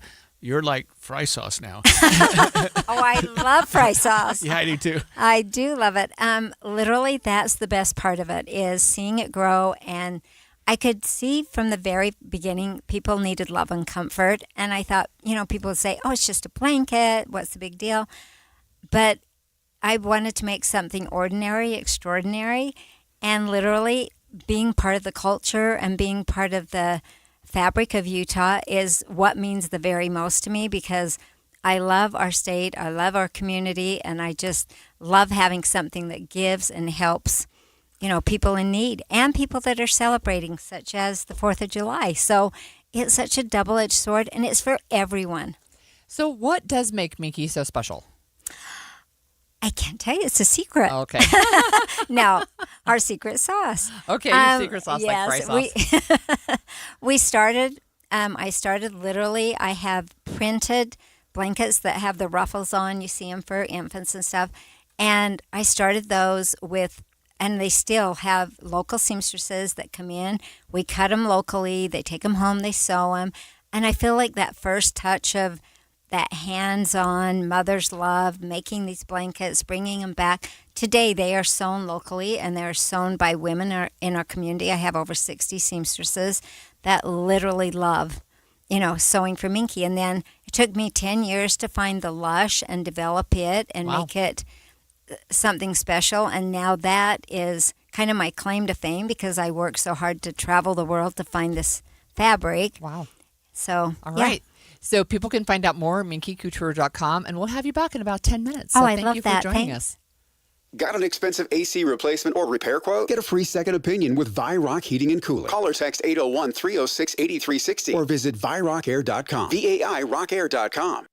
Stolen Voices of Dole Valley, a gripping new 9-part investigative podcast about a serial killer you've probably never heard of, Warren Forrest, a sadistic predator who prowled the Pacific Northwest in the early 70s. He hid behind the deeds of Ted Bundy, and he's only been convicted of 2 murders, but is suspected of many more. Since the release of Stolen Voices of Dole Valley, a witness identified in the podcast could lead investigators to the remains of Jamie Grissom. He ran into the woods. He said he stumbled, and as he fell down, he looks up and sees the body of a young woman. And now the FBI is testing forensic evidence that had been collecting dust for decades. This cold case is now red hot. Binge the entire season of Stolen Voices of Dole Valley right now, wherever you get your podcasts. And make sure to hit that subscribe button so you don't miss out on the latest breaking news. Over the years, you've brought them into your home. You were prescribed opioids after the C-section and after Dad's back injury. They helped when you were in pain, and you held on to them just in case. But did you know holding on to unused opioids puts your family at risk? Trouble with opioids can start at home with unused medicines such as pills, patches, and syrups. You can remove the risk and protect your family. Find out how at www.fda.gov/drug disposal. And expanded Inside Sources. Inside Sources. Well, we're continuing our election coverage, and we're talking today with the candidates for the Republican candidates for the Utah's 3rd Congressional District. And if you recall, we are interviewing the candidates that have a primary election in our federal races. That would be next week. So Monday we only had the 4 Democrats because the Republican doesn't have a primary. That's right. And Tuesday and Wednesday, we have just the opposite. Republicans with a primary and no Democrats. That's right. But we'll interview the other party when we get to the general election. We're still trying to get Phil Lyman on the phone. But I will say we just talked with Celeste Malloy, who is the incumbent. Phil Lyman is challenging her. And Phil has been involved in politics for quite some time. So he was a county commissioner. He was a member of the Utah House of Representatives. He has run for governor in the state of Utah. Now he's running for Congress. And last night they had a debate down in southern Utah. So Representative Malloy drove all the way up here, and Phil Lyman has events down there today. And so it may be that's why he's not able to join us quite yet. We're still trying to get him. But one of the things I wanted to talk about was this AI question. And one of the things that came up in the debate last night was that Phil thinks that there really doesn't need to be the same kind of guardrails. He wants it to be open and have creators be able to create without the kind of guardrails that others are calling for. Yeah, and it was an interesting debate because of the two opponents talking about something that they didn't agree on, because a lot of what they talked about yesterday they did agree on. Sure. But artificial intelligence was one of the things, and I think Representative Malloy talked a little bit about that today. But and it would have been interesting to get Phil's take on it. Maybe we'll still get that. But he certainly has a view that a lot of Americans share as it relates to artificial intelligence. I think so too. And one of the things that I'm looking at a Deseret News article that followed the debate last night, but according to Lyman, and in fact, Representative Malloy mentioned this too, there are people who believe, and Phil Lyman's one of them, that the U.S. will lose a battle to China over AI innovation. Now, I think I mentioned to you, my husband's at a technological conference right now. He told me that 95% of the conference is about AI. And he's a software architect. He works with higher ed, but there's all kinds of computer people, computer techie people at this conference. Everybody's talking about AI. Everybody. Yeah, and when he was asked about it, he said, and I'm looking at the Tribune article, that AI is a powerful resource that will do more than anything to bring transparency to government, but not if government intervention, and he said, quote, destroys the free market of AI with cumbersome rules. So he is clearly about not having too many guardrails up on things like that. We also know that Phil Lyman wants government to be restructured. He is concerned about the legitimacy of our electoral system. He wants to rebuild trust, he says, by bringing transparency to the government. I think on all levels, right? So it's one of the issues where they're looking at what's the proper role of government and how does it interact with citizens. And so I always think that's an interesting conversation. Did you ever overlap time with Lyman in the legislature? I didn't. No, I predated him. Oh, seriously. He certainly served with some distinction there. He was very involved in a lot of things that were going on with Utah. He was very involved. He's always been involved in public land issues. In fact, I think the first time I became aware of him, I think he was a county commissioner at the time, but it was when he took an ATV into BLM land and it was as part of a protest, right? So that was the first time I really became aware of Phil Lyman. But he served in a lot of public service capacities. Yeah, he has. Legislature, like you say, I don't remember, it was the Kane County Commission, but one of those southern Utah counties where he served on the commission down there, and has run for office several times. I think he ran for governor, like you mentioned earlier. He did. He ran for governor 2 years ago. And then just when he was at the state convention, when was that? April, the middle of April. He came in second place. He was very close to Representative Malloy, but she came out on top by just a little bit, which is interesting because typically the delegates seem to skew further right. And so I wonder if that's an indication that maybe his message isn't resonating as much as it used to. I don't know. We'll see on Tuesday, I guess. Yeah, and maybe not with the far right, which are the people that show up at the convention, but maybe with the moderate right, which are the people that show up at the primary. I think, you know what I mean? The conventioners, the delegates, and I was one, and I think you may have been too. I was are a delegate, often yeah. seen as a little more leaning right or left. Right. So we had an invitation out. We had an agreement, and he wasn't able to join us today. So anyway, we have really enjoyed doing your I knew I was going to do that. Your voice, your vote. Okay, so thank you for joining us for that. And tomorrow we're going to talk about some of the more local races. There are other primaries, but in terms of the 3 congressional races, we've covered those, and we'll talk about local races when we come back tomorrow. 10:30 at KSL News Radio. I'm Andy Farnsworth. KSL's top story this hour. President Trump is finally talking about the Memorandum of Understanding with Iran. He says it's not final, but Iran will not be developing nuclear weapons. They'll work closely with us to turn over the so-called enriched material that's very deep in the bowels of the earth, very deep. Nobody can get it. So it's not important that we do it quickly, but we could do it fairly quickly. When we have a chance, we'll do it. But in the meantime, we have cameras on every inch of it. Nobody can do it. And if they do, we'll hit them with Patriots, that's all. And they'll be gone. And they know that. Technical discussions on the removal of all stockpiles of enriched materials will begin immediately. We're going to start that immediately.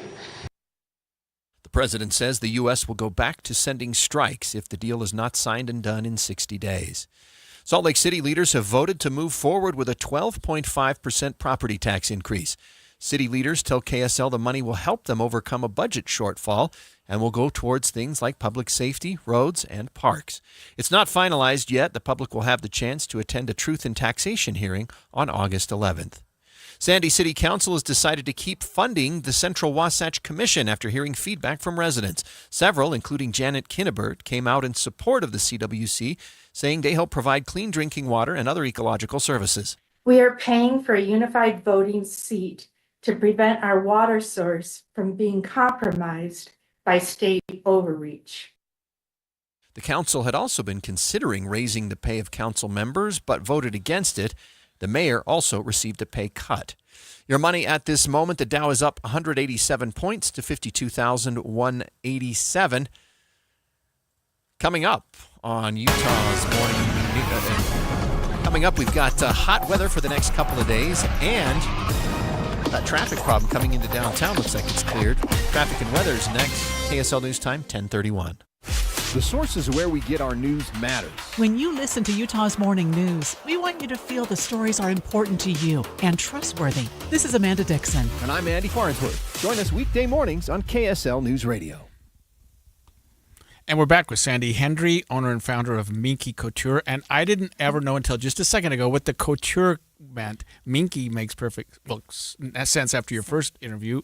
Tell us what couture is. Well, couture, when I went and had made my daughter that first blanket, she turned to me as I left the hospital room. She goes, "Mom, make sure it's cute. And it has to be, not just a regular blanket." So the couture is a fashion statement, and it's, keeping up on trends, colors, patterns, whatever, to make it current and not like that old blanket you want to hide in your closet. Did you imagine 17 years ago that Minky would become so big of a part of so many families' traditions? I really didn't know it could get this big and mean this much, but in my heart and in my vision, I imagined, I think this could, touch so many lives and help so many people. It's getting the word out and having them experience the feel and the touch and the comfort of the blankets.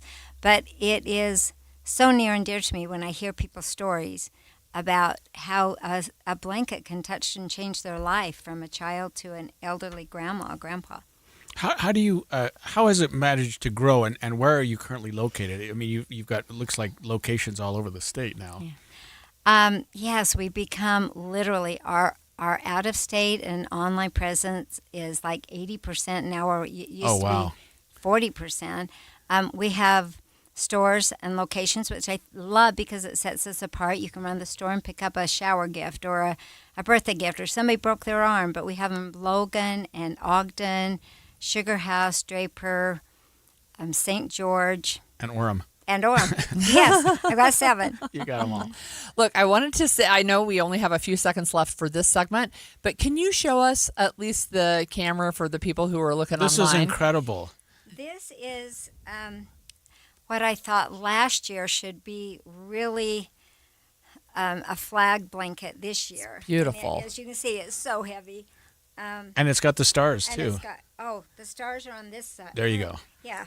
My goodness, it's on the other side. You got I it. had to put them on the opposite side. Yes, Oh, it has I the see. stars and stripes. Beautiful. Both sides has it, but they're in opposite corners. And of course, I picked up the wrong corner. It's beautiful. It's beautiful. And I understand you might have something special for our listeners. Oh yes, something special. And we're having our Hugs flag was sold out. It's been sold out 2 different times. We have a big drop. Probably we're waiting. I think it might be Friday or Saturday of the Hugs flag blanket, and it's KSL 55. Wow. So you can go into any location or order it online. But if we can get them in the store by Saturday or Monday, you can have it for the 4th of July. That's awesome. Thank you for joining us. We'll have you back in just a few more minutes. Traffic and weather together brought to you by UCCU. You deserve to love where you bank. Here's Cormac Bone. Roadways looking really good all across the Wasatch Front. No delays on I-15 between Ogden and Provo. It is just in Lehigh, Pioneer Crossing, still seeing some pretty heavy residual delays after a disabled semi-truck was blocking really both lanes of both sides of Pioneer Crossing. But right now it's westbound Pioneer Crossing approaching just after 7800 West. That's heaviest. But again, otherwise, roadways looking really good. No delays on I-80 through Parley's Canyon and the 201 freeway in Magna. Just normal and light scattered delays both directions from 8400 West to 7200 West. Weathers Construction creates stunning functional kitchen remodels fast. Call 801-548-8409. Weathers Construction. Build your space better. Cormac Bone in the KSL Traffic Center. KSL weather looking at a sunny, hot week, and we're just in the middle of it right now. Today, a high of 91 expected, a high of 97 by Friday. It could even go up as high as triple digits. Right now, it's already 81 degrees in Salt Lake City. I'm Andy Farnsworth from the KSL Common Spirit Health Studios. Listen online at kslnewsradio.com. We're Utah's news, traffic, and weather station. The all-new Inside Sources. Your inside access to the people and policies shaping Utah's future. Here are Greg Skordas and Holly Richardson on KSL News Radio. Well, there was a... We're both going to fight over each other. Go ahead. No. You go. But last night, the candidates for a position that's being open are currently being held by the Senate president, who has got some opponents right now in his own primary, and I think he's got 2. There are going to be 3 on the ballot. Yeah, that's for right. that position next Tuesday night. So they had a town hall forum. It was hosted by, I think, Grow the Flow, the people who are really working on getting the Great Salt Lake healthy again. The theme of the night, however, was the Stratos Data Center, which is up in Box Elder County. And KSL TV's Daniel Woodruff tells us more about what happened. Many in the public have pushed back hard against this proposed data center in northern Utah over concerns about water usage and other things. Tonight, it took center stage at a candidate forum here in a Utah Senate race featuring Utah's Senate president and 2 Republicans who want his seat. The Stratos Data Center in Box Elder County is dominating a high-profile Utah Senate race. Senate President Stuart Adams is being challenged by fellow Republicans Braden Hess and Stephanie Hollist. All of them asked at this forum about their vision for the state's water policy. I might start by not proposing the largest data center in the country. Hollist repeatedly criticized the data center, being pushed by celebrity businessman Kevin O'Leary. Adams has helped move the project along as chair of the state's Military Installation Development Authority, or MIDA. When the people spoke, we said we need clarity. So I pushed back. Adams recently softened his public support of the project, pushing the developer to reduce its size and make other changes. Tried to listen. I think we're actually got a better project because of that. Hess told this crowd the government shouldn't treat data centers differently than any other business. As long as they are not harming society and our resources in measurable ways, I think we should allow them to go forward. But to this audience, the data center is a non-starter. When you talk about a project that's going to sap tax dollars away from residents, that's going to take water, that's going to endanger our way of life, because it's all a red flag. It all feels pretty dangerous for where we're at right now.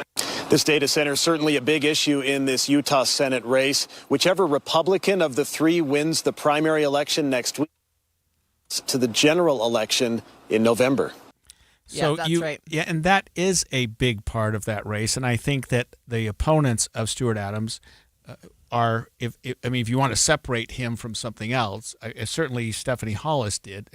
Braden Hess seemed to be saying, hey, they're a part of the future. Let's just be a little more careful what we do. But Stephanie Hollis jumped on the, I will say bandwagon, but the crowd seemed to support what she was saying. Right, that I wouldn't have proposed the largest data center, right? The 40,000 acres. And even if you strip it down to half, 20,000 acres, it's still huge, right? So Grow the Flow Executive Director Ben Abbott, who I think, if I remember correctly, is a professor at BYU, he moderated the conversation and he asked all of the candidates how they would manage the pressure to build data centers and balance environmental concerns.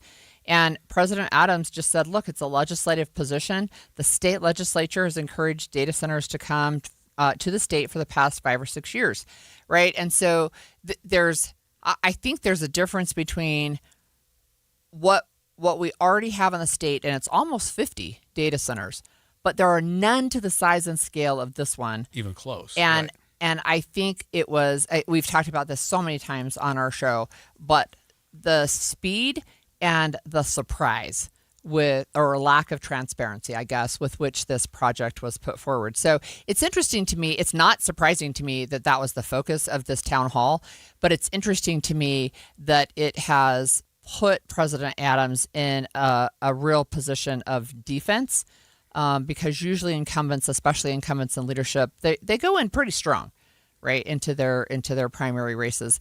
But I think that with the data center controversy and the strong public sentiment in Box Elder County, it's 3/4 of the people in Box Elder County oppose this.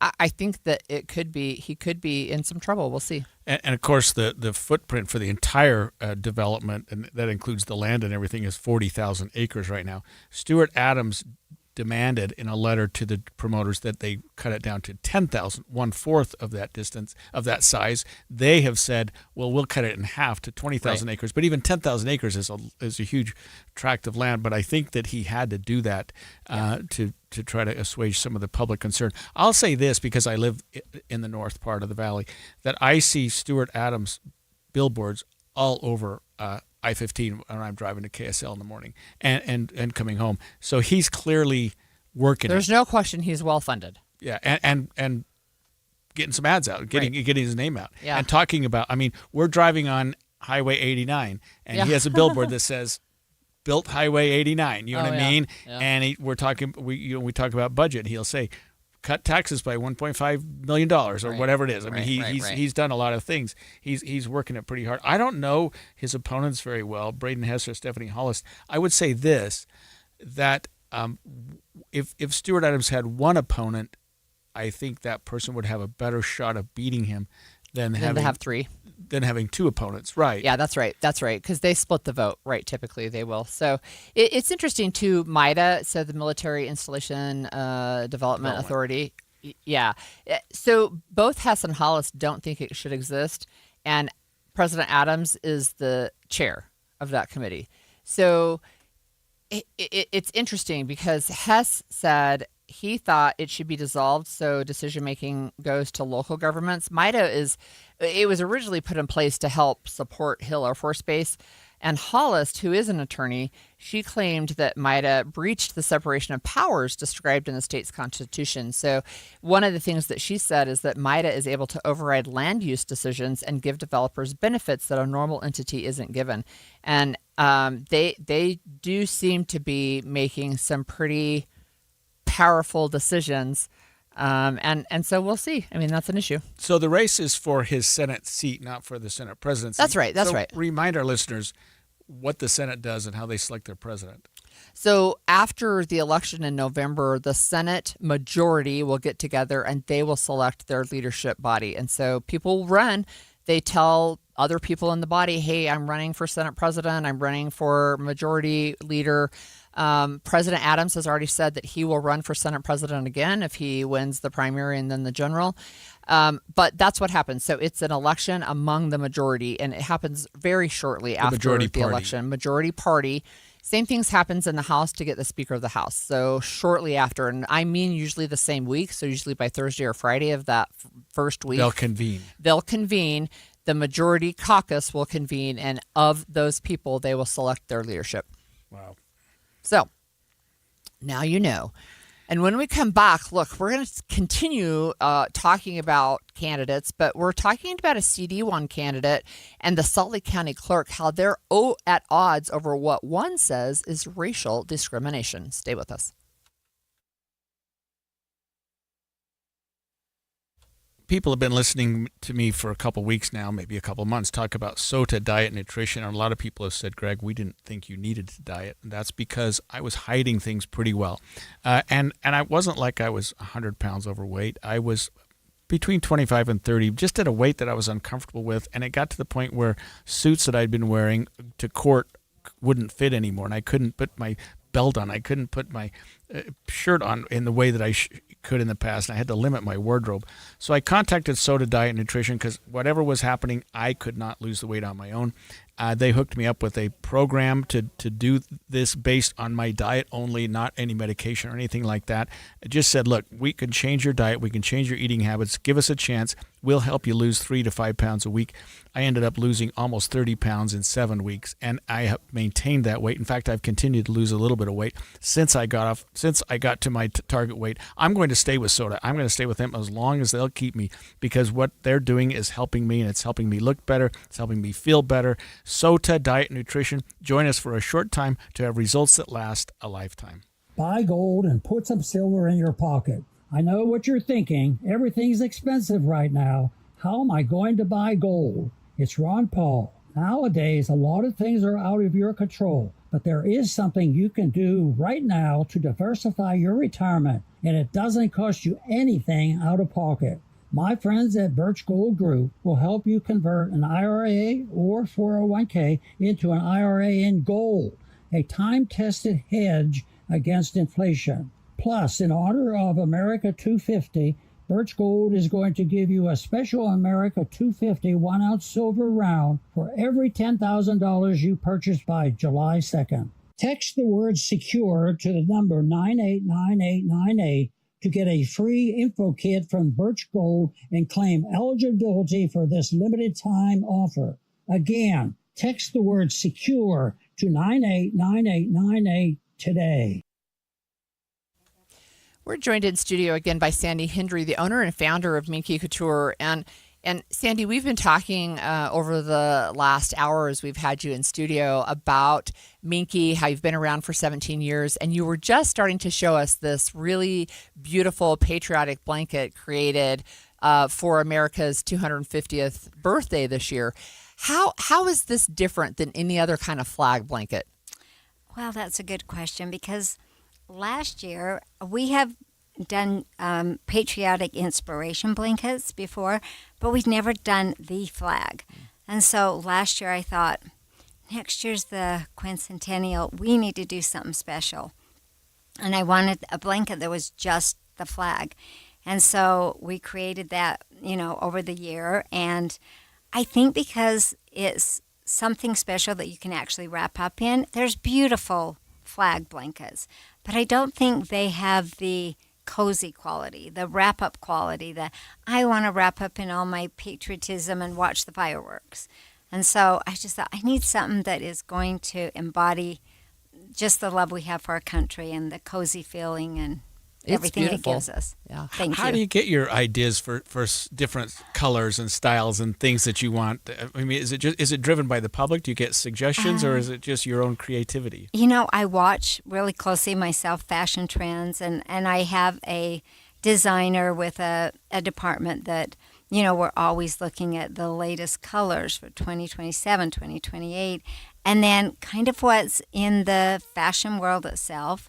And I'll look at colors and just get inspiration, because I just think, you know, that it's just inspirational to me, and it makes me feel like I'm giving them something current and not old.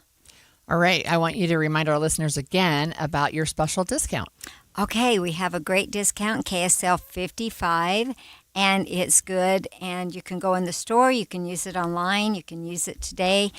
We will be having the flag hugs and the flag Lush drop in the next 2 or 3 days. So I know we've got literally about 8,000 on the list. Wow. So if you're interested in it, get there quick and purchase your Hugs blanket or watch for it. If you don't want that, if you want just solid red or solid blue, I wanted it like a candy shop where I have every color under the rainbow. So I have pink, yellow, blue, green, purple, whatever you love. So that's KSL 55 for 55% off. Yes. That's incredible. Thank you for joining us, Sandy. We Thank appreciate you. you. It's been a pleasure. More than 50 million Americans suffer from a form of mental illness.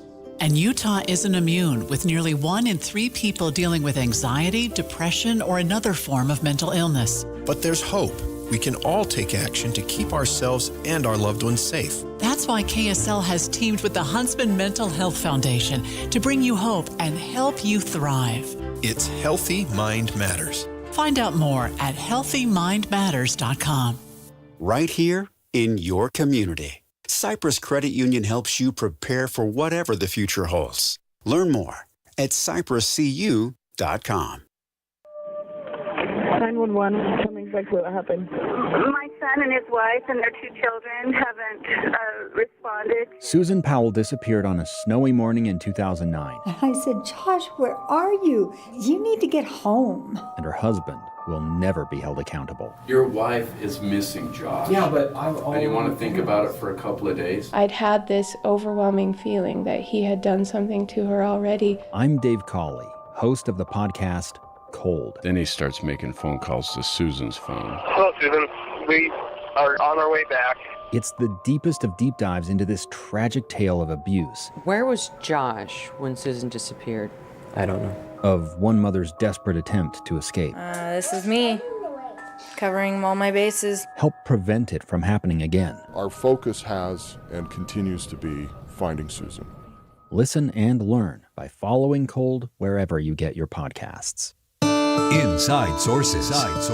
In a recent article published by the Salt Lake Tribune, congressional candidate Liban Mohammed, who's running in the 1st Congressional District as a Democrat, in fact, he was interviewed on this very program Monday, indicated that he believes he was racially profiled by the Salt Lake County Clerk, Lanny Chapman, after a recent incident. So what he said happened is that he was accused of potentially breaking Utah law by helping voters cast ballots at the county offices, something he said never happened. And in fact, the clerk has apologized and said it was a case of mistaken identity. Yeah, what happened was this, according to the clerk's office, and I think people wouldn't disagree with this, but a young man came into some polling locations at the Salt Lake County government offices, those are down on 21st South and State, identified himself as Mohammed to poll workers and the clerk staff, and said he was a candidate for office and offered to help people vote, which would have been a violation of Utah law. Sure. If, in fact, he was a candidate for office. You can't do that. The county clerk thought that it was Liban Mohammed because he identified himself as a candidate named Mohammed. There aren't too many of those in Utah right now. Right. And she contacted his people and said, you can't do this anymore. This is a problem. And I think she made it more vocal than that. He said it wasn't me, had nothing to do with me, and I think that I'm being racially profiled because of my color. So the problem, as Liban is talking about it, is that they never even asked the person to prove that he was the person he claimed to be, right? They didn't say, show me your ID. Are you actually this person? And look, maybe it was racial profiling because they were both black. I don't know.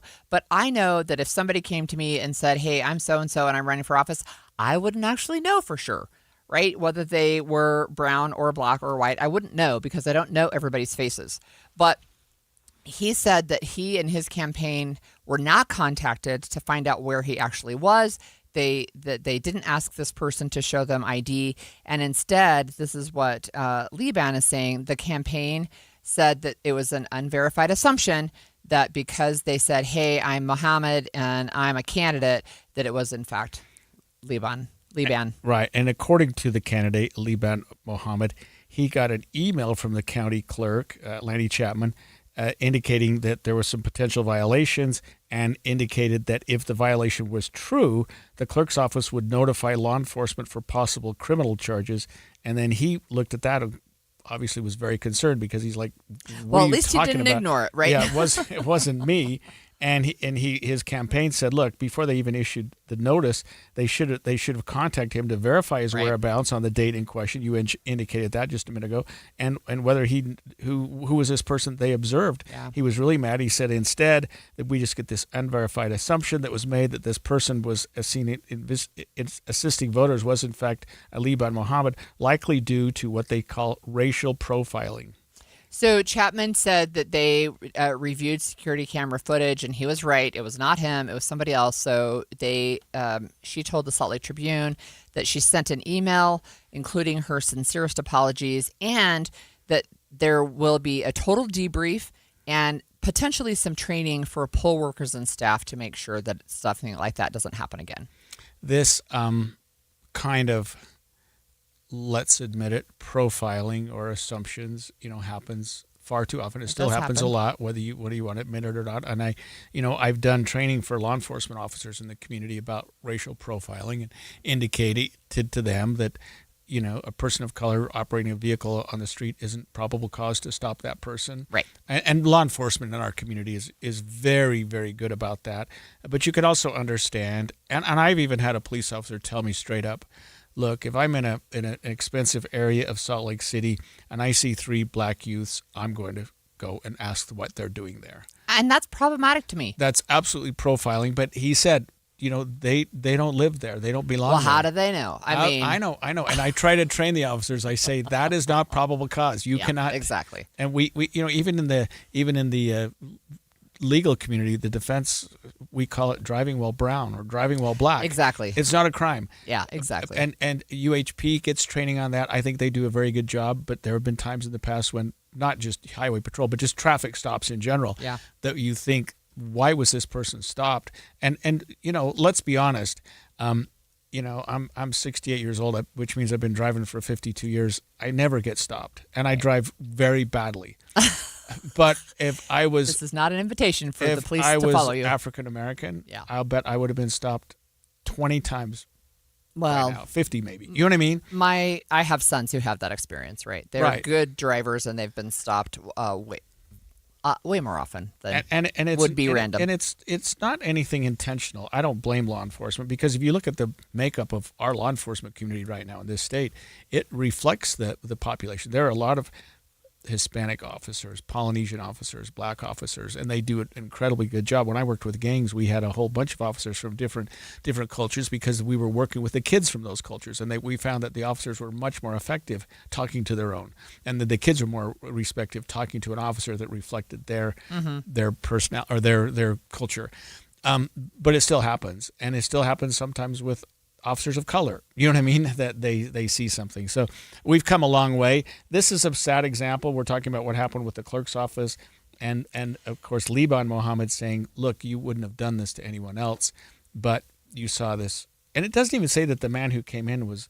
They haven't identified him, or at least not in the articles that I've seen. I don't know who that is. And so I don't know if that was an intent to harm the Liban's campaign or if it was actually an intent to help. You mean intent by this man? Yes, right, exactly. Not by the clerk's office. Not by the clerk's office. Right, but by this man. But you can't go into a polling location and say, hey, I'm a candidate. Let me show you how to vote.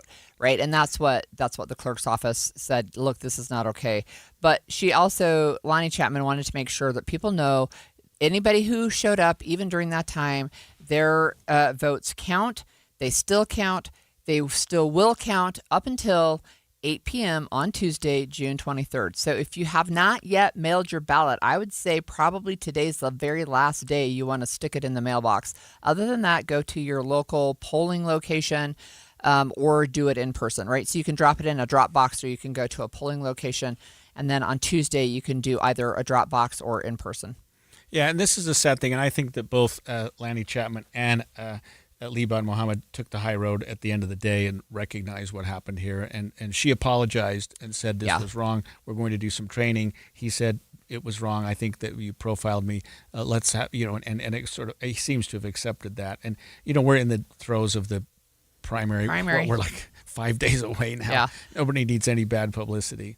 Well, I agree with you. I think both of them, I think it's good that they both said, oh, hey, look, there's something going on here. And I really think it's good that the campaign responded, because I think sometimes you get so busy and swamped that maybe you wouldn't even respond. It's really good that he did. Yeah. Okay, when we come back after the break, we're going to talk about a report from the Legislative Auditor General that has revealed just how much money was taken through a ghost student scheme in Utah's higher education system. I was shocked at how much it was. Student loans, yep. Stay with us.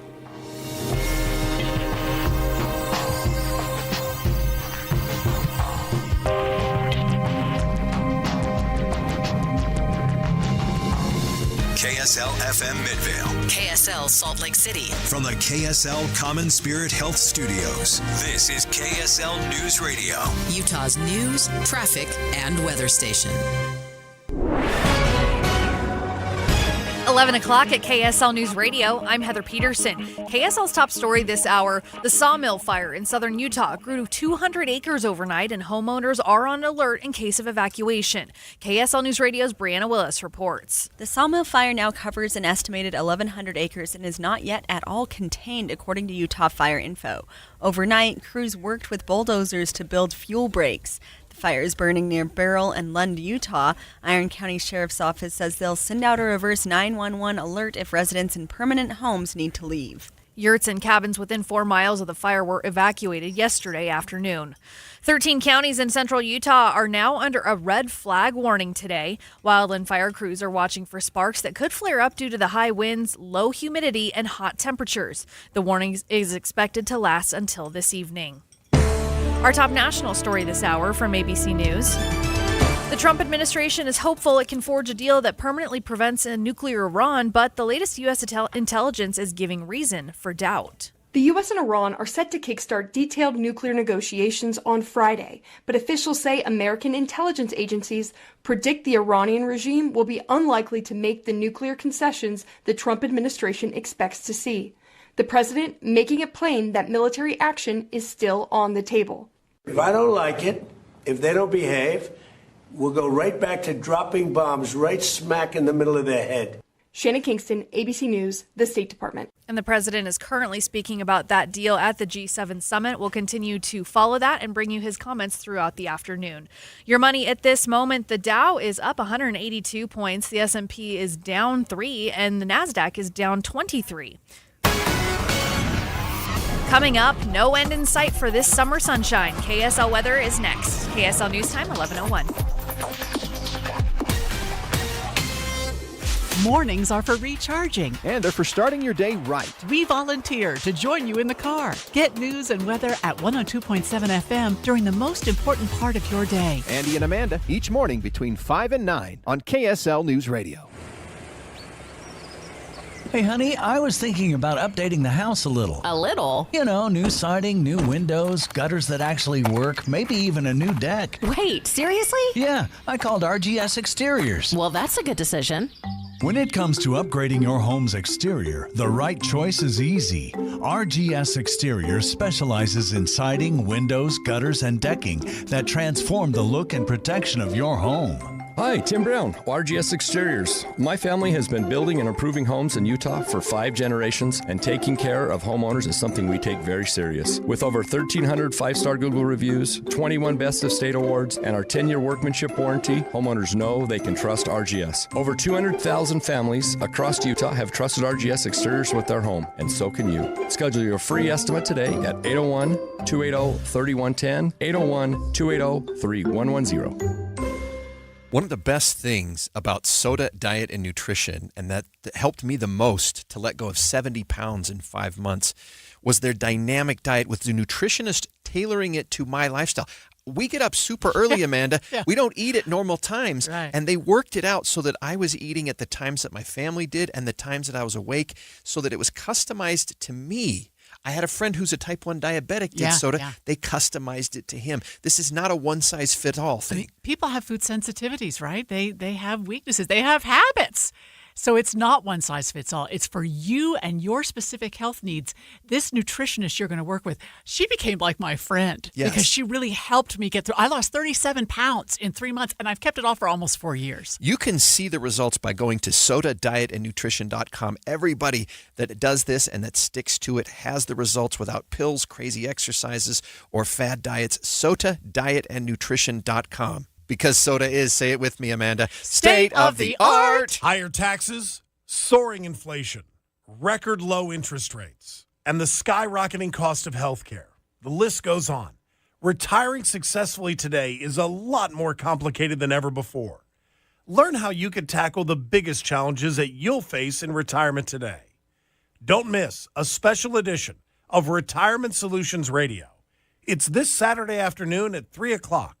Right here on KSL, News Radio 1027. This Friday from 10 to 1, the movie show comes to Sound Sleep. But first, take time to learn about a better night's rest. Sound Sleep delivers oral appliance therapy that treats sleep apnea without the use of CPAP machines. They're professionally fit, warranted, and covered by most major medical insurance. End the days of a poor night's sleep.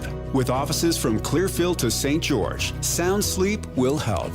Call Sound Sleep at 801-716-8672 today. Traffic and weather together brought to you by UCCU. You deserve to love where you bank. Here's Ricky Meese. A delay-free drive on the Valley freeways. However, if you're exiting northbound, I-15 at 4500 south, a left lane is blocked. We had an earlier disabled vehicle in that lane of travel. And right now we also have that left lane blocked. You can still make the turn to go east. You just have to scoot over into the right lane of travel. No matter the weather, your feet can feel fantastic. Find the Good Feet location nearest you at goodfeet.com. Ricky Meese in the KSL Traffic Center.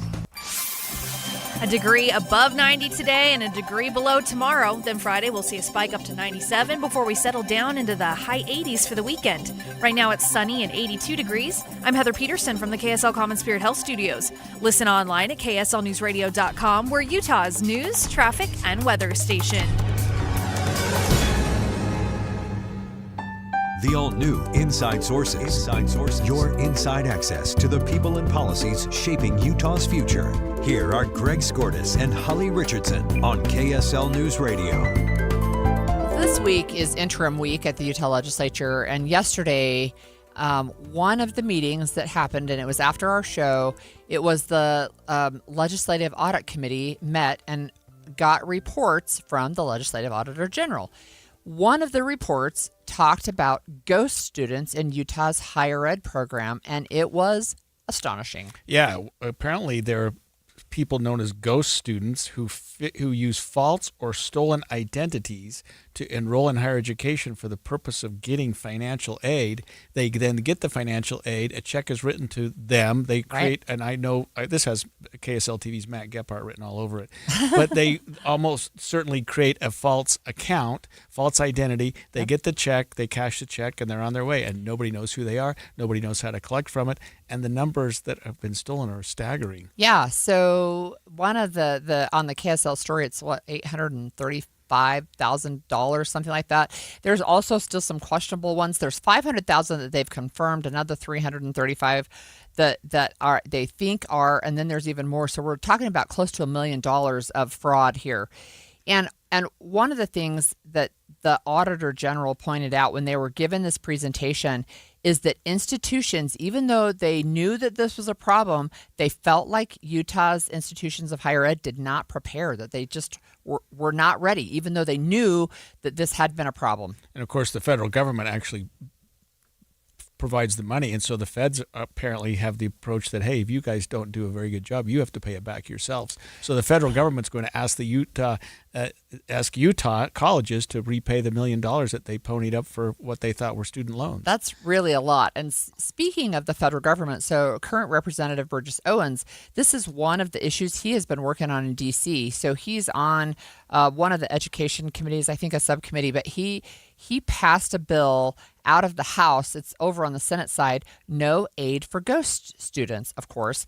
So one of the things, of course, to know is that they would use, on a federal level, they would make the Department of Education, at least the one that still exists, use an identity fraud detection system. And people in the FAFSA system where they have to apply, people could be flagged. But here in Utah, one of the recommendations coming out of this survey is that institutions be allowed to talk to each other, to share data, because right now they can't. Oh, so that privacy. Because you might have somebody that applies for a student loan at 4 or 5 universities, potentially, knowing you can the limits say $10,000, $20,000 or something potentially per year. Right, you could do that as well. One of the things that they found too is that not only were they applying for loans, some of them actually signed up for classes. This happened at UVU, actually signed up for classes, and sometimes the classes, like you could make living, breathing students be on a wait list because you have a ghost student, somebody who's not an actual student, sign up. Well, I assume that signing up for classes gives them much more legitimacy, and right. It makes it seem I've like, oh signed wow, up you've for signed up 15 for class. credits. Here's my classes. Yeah, exactly. Here's what I need the money for. Exactly. I'm going to pre-med. Yep. Give me $20,000. Yeah, yeah, exactly. Whatever it is. Yeah. So look, there's no formal approach to address enrollment fraud as part of a larger system, but like I said, they're recommending multiple actions. So they're also recommending some legislative work. They want the legislature to consider changing this data sharing part. They want USHE, which is the Utah System of Higher Education. They want the institutions under USHE to have clear responsibility assigned to a person. Like they want to make somebody in charge instead of just saying this is, part of a big bucket of responsibilities. They want somebody specific to look at the evolving threat of enrollment fraud. And if you're losing $1 million, it's worth hiring somebody to keep an eye on that. And a fraud prevention specialist or a program developer that can help put up guidelines and guardrails to make sure that this doesn't happen again in the future or make it much more difficult to occur. Part of the report just says, and I've mentioned this, that they should have expected it. They just said the surge of enrollment fraud should have been expected. Factors that contributed to delayed responses include a culture of preserving easy access and a lack of risk awareness. Ouch. Yeah. It's like you should have known better, basically. Well, and you have these recruiters or these college admissions people, I should say, who are like, hey, we're signing up more students than ever. Our school is becoming very popular. Let's help students get student aid because that brings kids in the door, and maybe looking, or at least not looking as closely, as microscopically as they could be in some of these applications and some of these student loan applications also, not just the So it's enrollment. not just money. They've also lost time. Sure. 15,000 hours trying to mitigate enrollment fraud, right? And I hadn't thought about the enrollment fraud in terms of, hey, I wanted to take this chemistry class, but it's full. I can't get in. Because 2 of the people don't exist. I know. They're it's fraudulent. a concern. That's crazy. It really is a concern. So it's like ghost students. I've heard about ghost students for a while, and I've heard about it on the K through 12 level. With charter schools, sometimes a few years back, they had some trouble with ghost students. But this is on a national level. We're talking about higher education, and we're talking about identity theft, basically. So can you help me and our listeners understand these interim sessions and sort of what happens absolutely. and why you'd have a presentation like this in June? Yeah, absolutely. So interim sessions happen in the in-between time between each general session. So the general session runs about the third week in January to the end of the first week in March. In between that time, there will be 6 interim sessions. So they did May and June. They'll skip July. They'll do August, September, October, and November, and then skip December because they're starting the session in January. So what they do is there's actually a series of meetings. So yesterday they talked about appropriations. They talked about requests. They had reports. And then they had this meeting, the presentation from the Legislative Audit Committee. There is an entire committee. Today, they have the normal committees, so business and labor and education. And they have, actually, there were a couple of committees that will have bills that are being proposed for the 2027 legislative session. Now, there's no binding votes in interim session. So they can talk about bills. They can talk about, this is what I want to run. This is why. Maybe it is, I got this bill partway through the legislature last year, and I think it's a good bill, right? So they'll have those kinds of conversations. But I would say most of the committees today are talking about reports. People are coming in and reporting back, whether it is, an organization or an office within the government. They're coming and reporting. But that's how interim committees work. And then today at 4 o'clock, the Senate will call itself into what they call an extraordinary session. So the Senate will meet as a whole so that they can confirm all these nominees that individual committees have been approving. That's what I wanted to ask you about, and we've only got a few seconds left. But just for example, the Supreme Court justices. Yes. They go through their committee. Yes. And then the Senate as a whole. Yes. Today at 4 o'clock. We'll vote on them. On our Supreme Court justices? Yes. Oh, we'll know today. Yes, we'll know today. Will there be the candidates won't be there? Yes, they will. I'm almost certain. Oh, that so they can there. be grilled by individual senators. They don't usually do that. That it's usually not that way, but they will probably be standing on the side because you don't have people who are not members of the body speak to the body unless they have a specific request to give an address. So they may be asked to share something, but more likely they'll just have a discussion among the senators. And then there's multiple other places where nominees have been suggested, different boards, different committees, et cetera, and they'll vote on all of those this afternoon at 4 o'clock. Okay, well, let's hope we get 2 new Supreme Court justices tomorrow. When we come back, the USDA has announced the Forest Service offices will be moving out of D.C. to right here in Salt Lake City. We're going to talk about why and when that'll occur when we come back. What if you had the most reliable fiber-powered Wi-Fi and the price didn't change for 5 years? Thanks to the Xfinity Summer Savings Event, you don't have to worry about that part of your future. Now through June 22nd, get gig Wi-Fi for just $50 a month for 5 years with equipment and unlimited data included, no strings, no commitments. And get online in minutes with same-day Wi-Fi. You're guaranteed 5 years of Wi-Fi that finds and fixes problems before you even notice them, like super intelligent Wi-Fi that keeps you protected from online threats. Plus, you can even try Xfinity Mobile free for a year. Lock in your price and unlock the possibilities during the Xfinity Summer Savings Event. Get it now at Xfinity.com. Xfinity. Imagine that. Restrictions apply. Requires paperless billing and auto pay with stored bank account taxes and fees extra after 12 months. Regular rates apply to mobile. Select Xfinity. Internet required speeds vary. Use of fiber coaxial cable. $50 a month for 5 years. No commitments. Go to Xfinity.com. This is Nate Orchard from Advanced Window Products. When you live in Utah, your windows do a lot more than let the light in. They protect your home from freezing winters, blazing summers, and everything in between. That's why Advanced Window Products builds every window for your local climate. No middleman, no out-of-state delays, just factory direct quality, custom made for your home. Imagine a quieter home, a warmer home, a cooler home. Our high-efficiency vinyl windows are engineered to lower your energy bills and boost your comfort all year round. And installation is done by our own certified in-house crews, never subcontractors. That's why Utah homeowners give us 5-star reviews. Right now, take advantage of our anniversary sale. For a limited time, get $2,500 off when you buy 10 or more windows. Call 801-850-9100. That's 801-850-9100. For 40 years, Advanced Window Products has been the name Utah trusts for custom replacement windows and sliding glass doors. Advanced Window Products, built here, installed here, trusted here. Call 801-850-9100 for that $2,500 off or visit us at advancedwindows.com to schedule your free in-home estimate. This summer, celebrate America 250 somewhere truly unforgettable. Bryce Canyon.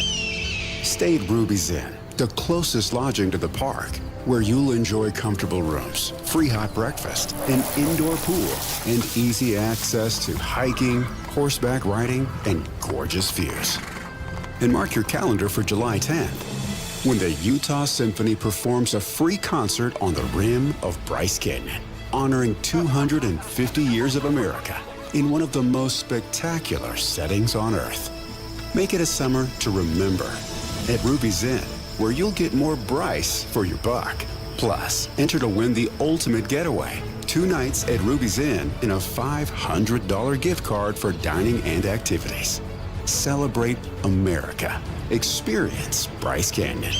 Plan your trip now at ruby'sinn.com. That's ruby'sinn.com. Meet Matthew Preston. Inside his apartment, everything he holds dear is protected by Progressive's Renter's Insurance, like his laptop and a surprisingly valuable collection of baseball bobbleheads. Outside his apartment, his laptop is still protected, as are his bobbleheads, which he carries around with him for reasons no one knows. Renters, the limits of protection aren't just the 4 walls of your home. When you're in Progressive's Protection Zone, get a quote at Progressive.com. Progressive Casualty Insurance Company, affiliates, and third-party insurers. This is the story of the one.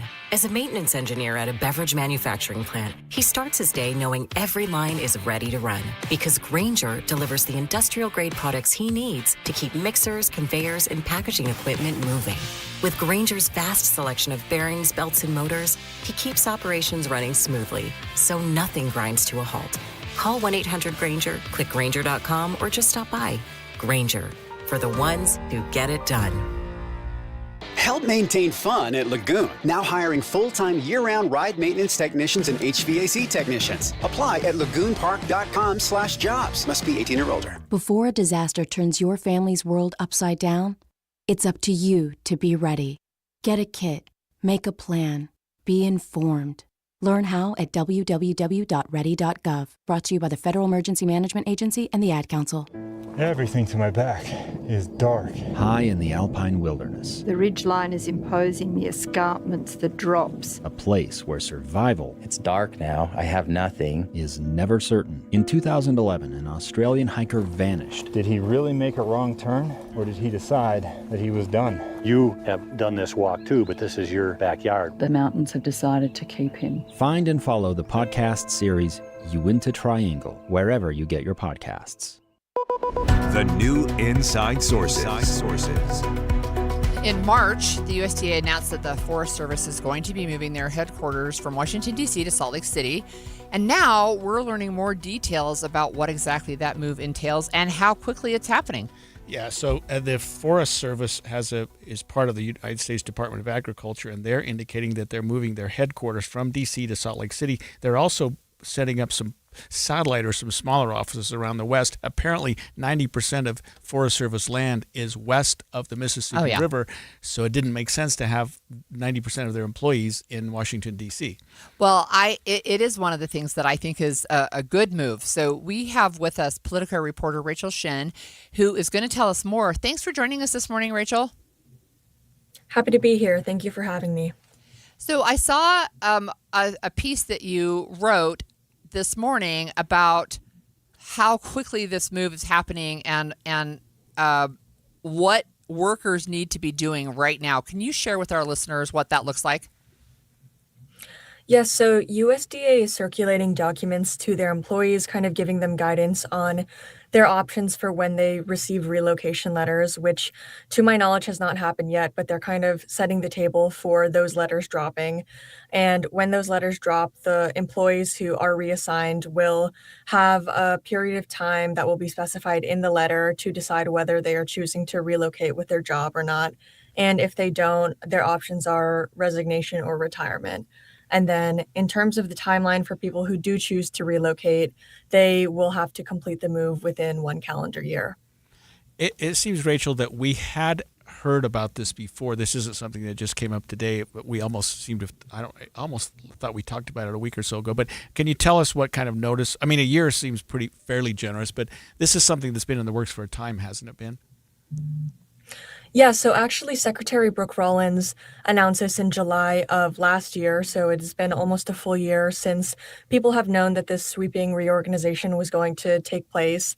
And then more details on restructuring in various sub-agencies, like you mentioned, the Forest Service or the Food and Nutrition Service, which has been renamed to the Food and Nutrition Administration, have been announced over the course of the year from 2025 into 2026.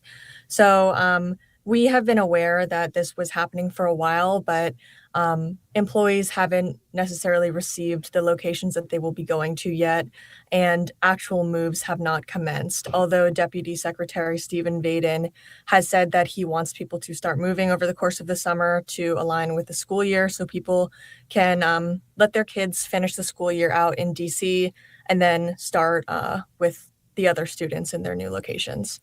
So does that imply then that out here in Utah that maybe the Forest Service office will be open by this fall, or is it already open and I don't even know it? I think that the timeline that they laid out was by the end of 2026, which people have said that that's an ambitious timeline to move that volume of employees across the country.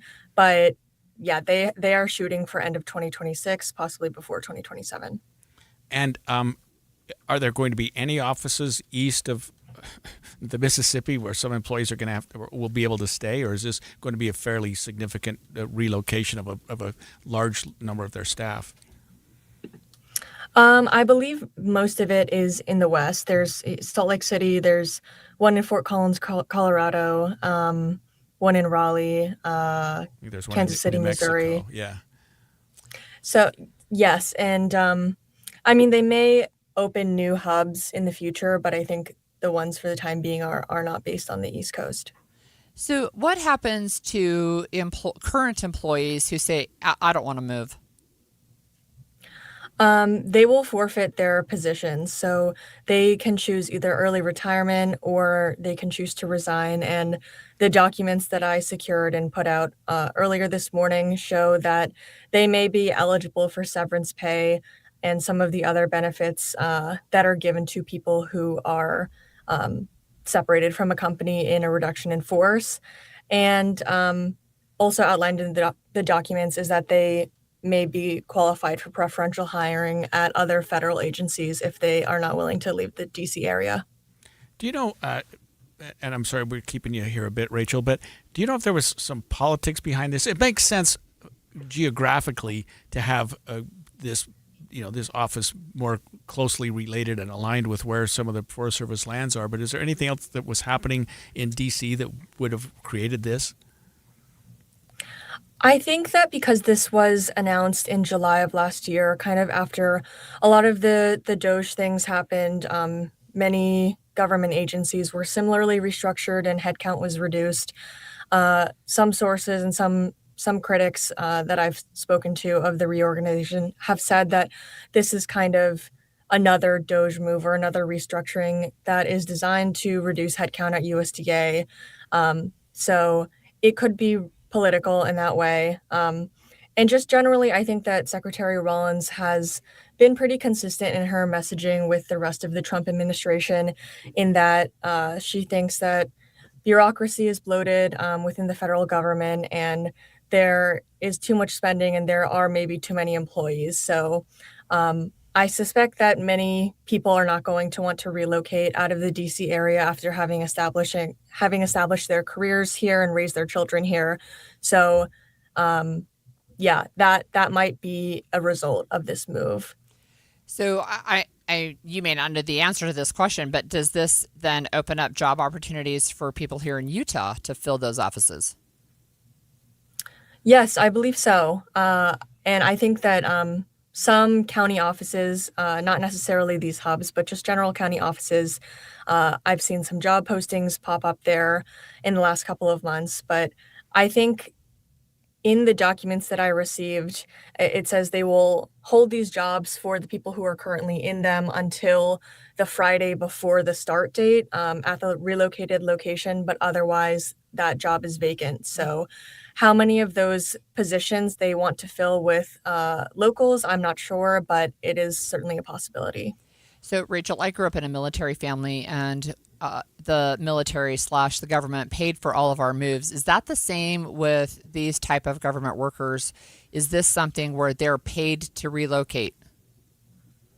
Yes, so they will receive a lump sum if they choose to relocate to cover part or all of their moving expenses. It's actually a departure from the way that they used to compensate people for moving They used to do kind of an itemized compensation program after the fact, but because they said that might be too complicated or too arduous for this many employees, they are kind of calculating that upfront and giving people a lump sum. And I think that people who agree to relocate are possibly eligible for a bonus for relocation. All right, thank you. That was Politico reporter Rachel Shin talking to us about a move by the Forest Service to Salt Lake City from Washington, D.C. And, you mentioned your involvement with as a military family. My son, of course, lives in Northern California, and he's purchased a house there. Yeah. They're very happy. He's settled. His wife's got a great job, but he could be in the military. He's in the Air Force. He could move tomorrow. And they talk about every year. He said that I might be moving to, Oklahoma. I might be moving to Texas. I think they call it PCS, right? Permanent change of station, rather than temporary change. Yeah, but it makes you wonder, about. And I'm sort of thinking about the people in D.C. who have worked there for 20 years, who have family, they have kids in school. Right. Ugh. They may choose not to relocate, and I think that that's reasonable. One of the things that struck me about this story, is they're saying, we want you moving this summer. We want you to get out there. We want you to house hunt. And one of my first thoughts is, could they afford to live here? It's like, oh, yeah, they're moving from D.C. Of course they can afford to live in Utah. Yeah, because they're getting while this, our market is pricey, it's not that pricey. But their wages aren't going to decrease because they're set on a government scale. And what's a home in D.C., as bad as things are in Salt Lake City in terms of home prices, probably not quite as bad as District of Columbia. So anyway, that's super interesting, and I think could open up job opportunities for people here in Utah who might want to work for the United States Forest Service. So very interesting. When we come back, this surprised me. The list of cities that NBA players find the most obnoxious was just released. Utah fans, you might have to do better. We're just saying. 11:29 at KSL News Radio. I'm Heather Peterson. KSL's top local story this hour. A man was arrested after threatening someone over their connection to the proposed data center. KSL News Radio's Alexandria Bonilla reports. The alleged victim says they spent $20,000 in home security upgrades after receiving the threats from Daniel Charles Casimo. Police say Casimo stalked and threatened the victim and their business partner, saying he would shoot them in the face and come to their house. Charging documents do not say what role the alleged victims have in bringing the data center to Box Elder County, but the Salt Lake County District Attorney's Office confirmed they are not government officials. Casimo tells police he knows he took it too far, but he just got pretty hot when sending the texts. Our top national story this hour from ABC News. Attorneys for Luigi Mangione, the person accused of killing United Healthcare CEO Brian Thompson, are petitioning for a psychiatric argument to be presented at his trial. Here's ABC News legal contributor Brian Buckmeyer. The defense has to turn over all psychiatric information to the prosecution. They're going to have the ability to rebut that he had an extreme emotional disturbance at this time. It could, in a worst case scenario, delay the trial because the prosecution will say, hey, we need our own expert to evaluate this defense and see whether or not we can make arguments against it. If it doesn't delay the trial, it's going to add a whole other argument. If the defense prevails, it could reduce the penalties that Mangione faces. State officials are trying to pinpoint costs and needed venue repairs ahead of the 2034 Olympics. The CEO of the Utah Olympic Legacy Foundation says the venues used in 2002 are in fairly good condition, but still need improvements. The state legislature appropriated $53 million in grants to help with the upkeep of Olympic facilities. Your money at this moment, the Dow is up 101 points, while the S&P is down 8 and the NASDAQ is down 6. Coming up, a game of higher or lower than 90 for the next week. KSL weather is next. KSL News Time, 11:31. A reminder about the simplest way to get updated for your day. Hit your KSL preset when you jump in the car, and we'll take care of the rest. Hear key news updates and traffic reports. Andy and Amanda from 5 to 9 in your car. KSL News Radio at 102.7 FM. 1-877 Cards for Kids. KARS Cards for Kids. 1-877 Cards for Kids. Donate your card today. 1-877 Cars for Kids. KARS Cars for Kids. 1-877 Cars for Kids.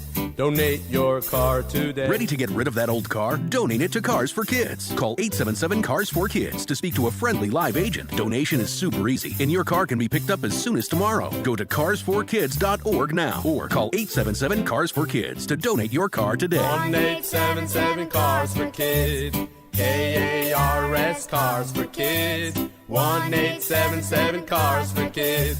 Did you know you can donate real estate too? Go to carsforkids.org. That's cars with a K. West Jordan is inviting you to celebrate America's 250th the Western way. Join us July 2nd, 3rd, and 4th for the Western Stampede. A 3-day celebration packed with rodeo thrills, carnival rides, a patriotic parade, a dazzling drone show, and fireworks lighting up the summer sky. It's tradition, community, hometown pride, and family fun all in one unforgettable celebration. Make this Independence Day celebration one to remember. Get your tickets now at westernstampede.com. Proudly presented by Common Spirit. If you have unfiled taxes or are in debt to the IRS, this is important news. Did you know the IRS has programs specifically designed to help people struggling with tax debt? Powerful tax assistance programs that can save you thousands if you qualify. No one knows these programs better than the experts at Optima Tax Relief, America's most trusted tax resolution firm, A-rated by the Better Business Bureau. Their award-winning tax attorneys and licensed professionals have resolved over $3 billion of tax debt for their clients. One call to Optima can start the process, helping to put an end to your worries about wage garnishment, asset seizure, and other aggressive IRS actions. Find the best options to solve your tax problems. Call the experts at Optima Tax Relief today for a free consultation. Call 800-343-6460. 800-343-6460. 800-343-6460. Optima Tax Relief. Some restrictions apply. For complete details, please visit OptimaTaxRelief.com. Traffic and weather together brought to you by UCCU. Learn how to save more this summer at UCCU.com. Here's Ricky Meese. Right now, I'm looking at kind of a quiet drive on the Valley freeways.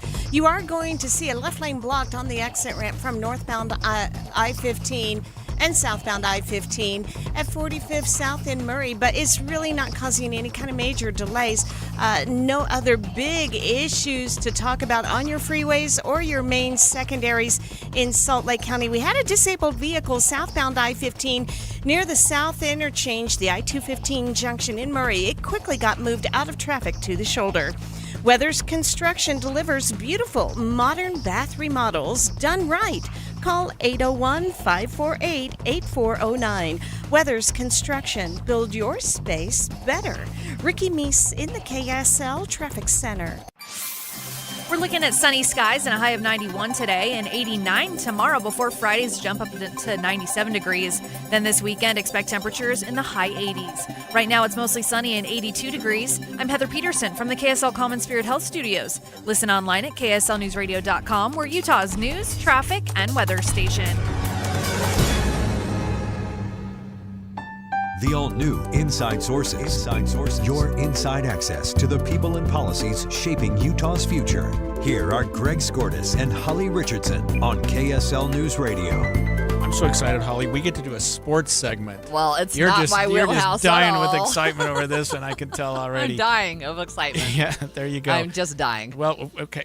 I know KSL has the greatest sports department, and KSL Radio does in the West, and so we're not stepping on anybody's toes. But I thought this was a really interesting article because The Athletic, a magazine that does a lot of writing for sports, the sports public, has just released the results of an anonymous poll from 161 NBA players, where they were asked a set of questions about their opinions of the sports world at large. And one of those opinions was, Who has the most obnoxious basketball fans by city? And guess what? We didn't do too well here. And what does well mean? I guess that's my follow-up question. How do you quantify what obnoxious fans are? Or are they just super rowdy and super loud and so you can't play? Is that the issue? Maybe it's one of those self-defining words, and you just don't want to get these basketball players too much involved in who are the snottiest here or there. Just most obnoxious. Everybody would think the Boston Celtics are the worst. And guess what? They were. So we were not in Boston Celtics territory, because apparently 32% of the people that responded indicated Boston Celtics. Philadelphia, obviously their fans are just awful. See, I just wouldn't know. Yeah, I mean their football. I remember Philadelphia is famous for booing Santa Claus. Oh, wow. So that's that is obnoxious. That's Philadelphia. Okay. And New York, of course, they're very tough. But Utah, 4th. I mean, that means we did worse than Memphis, Oklahoma City, the Lakers. Come on, Utah, step it up. So one of the things that I thought was interesting, because I just asked you, was it because they were loud and they're passionate? They did not score highly on the most passionate fans category. Utah didn't. Boston won that award. Yeah, you would think obnoxious and passionate might mean go together. They didn't. Utah was 15th. So Boston won again with 20.5% of the players voting for Boston. Portland, Utah, like I said, 15th behind Portland and Milwaukee. So we're obnoxious, worse than average. And we're not passionate. And we're right in the middle in terms of passion. I think the Utah fans, I've been to a lot of Jazz games, and I love watching the Jazz. They haven't done very well for the last 4 years, but that's going to change. Well, maybe that's why they're not passionate. And that's another obnoxious. thing. People are thinking about that. Maybe when they have, fan morale's not as high as it could be. Maybe when the numbers get better and we start doing better, we'll become a little less obnoxious, a little more passionate. Maybe. So it's another interesting question in that same study. They asked the players if you would visit the White House if your team won the title. So they were split, actually. Just a slight majority said that they would accept an offer if their team won the title, but that means just under half said no, thank you. And I think if you took the same poll in the WNBA, it would be a much higher number of ain't going. Yeah. And some other sports leagues. So it's interesting. They said the Athletic didn't ask the players whether they supported the president, but 32 of the 109 people who responded offered comments. 32 of the 109 respondents who offered comments said they did not support the president. None said they supported the president, and none volunteered that they supported any other specific politician. In fact, one player said, I don't get into politics. I would say this, whether you support the president or not, it's an annual occurrence. And I don't know, I'm getting in trouble for saying this. I don't know that making a political statement is an important thing to do when you're talking about you just won the title, you're the world champion, and it's history, and it's you go visit the White House and you have a little ceremony. Now, I can understand some individuals saying no, but come on. Do you know how influenced I am by advertising? Mm-hmm. Disneyland, because that's what I think of. You just won the title. What are you doing now? I'm going to Disneyland. Okay, see, they just got free advertising from me. Because that's what I think of. I don't even think of White House visits. I think of people going to Disneyland. Yeah, I've never heard an athlete saying, I'm going to the White House. I know, I haven't either. Probably never will. But it is history. I don't know. Okay, let's talk about what's happening in Utah with the World Cup, because this is a really fun story. Yeah, it really is. So Utah, of course, the World Cup soccer is going on right now. And one of the nations is being housed here in Utah. They've decided to stay here in Utah and do their practicing. This is the Bosnian and Herzegovina soccer team is staying in Utah, staying right here in Salt Lake City. We have a world-class soccer venue out there in that houses the Real Salt Lake team and the women's team, and they're staying there and practicing there. And so Bosnian fans all over the world, and especially everyone here in Utah, is like, this is the greatest thing in the world. And they're getting this great amount of support. Even a lot of people who have no association with that country are wearing their, the green and white or blue and white? No, it's blue. Yeah, blue and white. Blue and white. Wearing their uniforms and their shirts. And it's just so exciting. You know what? It's super great. So the Bosnian War in the mid-1990s, and I was really intimately familiar with that because of where we were doing our adoptions at the time, more than 100,000 refugees came to the United States, and thousands of them came to Salt Lake City. So they've been here for 30-plus years now, right? But one of the things that was interesting to me, and I did not know this ahead of time, but they brought with them the world's largest coffee pot. You should see this thing. It's taller than a human. Yeah, you could put a person in it. Oh, yeah. Easily. Oh, yeah. It's following the team around, and I can't tell for sure, but I think they're actually serving coffee out of it or something. I can imagine the first cup is a lot better than the last cup. That's probably true. It's huge. So the pot is going to travel with the national team when they go to LA on Thursday. How fun is that? For a match against Switzerland. And what's also fun and interesting is that there are 2 Bosnian restaurants in Salt Lake City, the Cafe on Main and Old Bridge Cafe. They are closing their doors because they are going to California with the team. Good for them. Good for them. You know, I have to hand it to the World Soccer Federation, or whoever's putting this on, or maybe it's just the U.S. Soccer Federation, but having all these national teams here, I mean, they got to stay somewhere, and they're traveling to different venues anyway. It's not like they're all playing within 100 miles of their hotel. So put them somewhere. Let a team come to Utah. Let a team where we've got soccer base. Bosnia-Herzegovina, I wouldn't have thought of us having a following here, but it is, and it's fun. I thought about this. I know I'm digressing a little bit. Skordas, my last name is Greek, and I thought if the Greek soccer team was housed here, I would go absolutely, because I'm so involved in the Greek community, and there's to be such exciting. I even have a Greek soccer jersey that I take out once a year, and people go, "What is that?" It's blue and white. Also, it's got the colors and stripes of the Greek flag. But it's. I just think. I don't know. I would even maybe consider going to watch the Bosnian team just to see the fans how excited they are. That is, it really is super great. It really is super great. So one of the things too that I saw is it looks like Cape Verde, but it's Cabo Verde. It's an African island nation, and the only reason I know it is because my son served a church mission there, and they speak Portuguese. But here's what's interesting with the World Cup. They held Spain to a 0-0 tie. Yeah, one of the greatest teams in the world. Well, that's what I'm seeing is all these headlines. This is shocking. Yeah, it is. So what's the country? Cabo Verde. Because I read that also, and I thought, who are they? And I know. Have they even qualified for the World Cup before? It's probably rare that they do because you don't hear about them. But they played one of the teams that's got to be one of the favorites to win outright to a draw. Yeah, I mean, that's right. That's pretty. The people in that country must be doing cartwheels right now. Probably the best outcome they could have hoped for, but just because I know where that country is, that caught my eye. Yeah, well, I'm glad we have some inside sources to tell us about that country. You're so Good funny. job. Oh, okay. Hey, when we come back, we'll be rounding out the show with some fun facts and closing arguments. We've got a few things we want to talk about when we come back after this. Stay with us. Life doesn't slow down. It evolves. And the best chapters, well, they're still ahead. Introducing Let's Get Moving, presented by Ovation Homes, a brand new Sunday morning show designed to inspire your next step forward. Join KSL's Maria Chaleos alongside Ovation Homes' Amber Weikstra as they explore what it really means to live with purpose, from strengthening your body and mind to discovering new passions, creating beautiful, functional living spaces, building healthy communities, and finding balance in your finances, family, and future. In addition, glean insight from timely guest experts, bringing real-life experience and valuable advice you don't want to miss. This isn't about slowing down. It's about moving forward with meaningful conversations, practical ideas, and inspiration you can actually use to create a life and home you truly love. Because your best years start at Ovation Homes.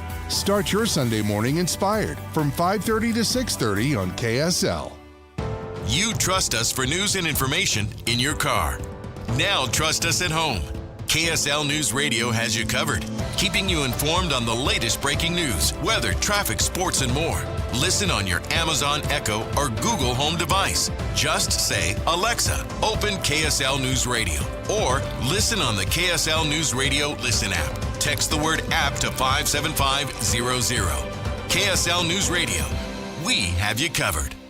This summer, Utah Festival Opera and Musical Theater is back. We're celebrating the 250th anniversary of America with a season that sings our nation's history and yours. First, freedom, passion, and unforgettable storytelling with the Tony Award-winning musical 1776.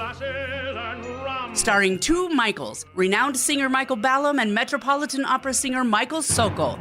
Then, Gilbert and Sullivan's silly and swashbuckling. Okay, not really, but at least it's a pirate word. The Pirates of Penzance, plus the moving romance of the last 5 years. This year, we're even honoring the legal system with the courtroom duo, Scalia Ginsburg and the lighthearted Trial by Jury. The first is based on the true story of two Supreme Court justices who couldn't agree on anything except for their love of opera. The The second is another Gilbert and Sullivan romp that'll leave you laughing. Join world-class singers, a full orchestra, and the magic of live theater in historic downtown Logan. Bonus! Utah teachers and students get free tickets. UtahFestival.org. This is the story of the one. As a maintenance engineer at a beverage manufacturing plant, he starts his day knowing every line is ready to run because Grainger delivers the industrial-grade products he needs to keep mixers, conveyors, and packaging equipment moving. With Grainger's vast selection of bearings, belts, and motors, he keeps operations running smoothly, so nothing grinds to a halt. Call 1-800-GRAINGER, click Grainger.com, or just stop by. Grainger, for the ones who get it done. Pump up the volume. Business moves fast. Orders roll in, deadlines close in. When you ship with USPS Ground Advantage, you can keep up with confidence. Every package stays in our secure network from dock to door. And with nationwide reach, dependable tracking, and upfront affordable pricing, you get built-in peace of mind. You run the business. We run the routes. Visit USPS.com/Ground Advantage to learn more. This is Derek Miller speaking on business. Snow Pine Lodge is a historic gem in Alta, Utah, originally built in the 1800s, now transformed into a luxurious retreat with a rich heritage. Whether you're a local or a visitor, it offers an unforgettable mountain experience. General Manager Eric Hagman joins us with more. At Snow Pine Lodge, we love being part of the Salt Lake community and creating a staycation destination that feels worlds away while still being just a short drive from home. Summer is one of our favorite times of year at Alta.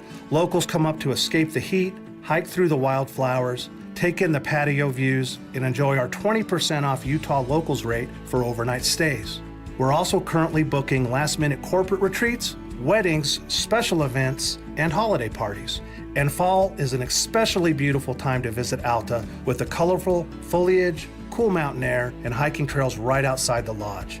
While you're here, make sure to enjoy our delicious brunch menu at Swen's, lunch and drinks at the Gulch Pub, a dinner date night, or unwind with a spa day pass or treatment at Stillwell Spa.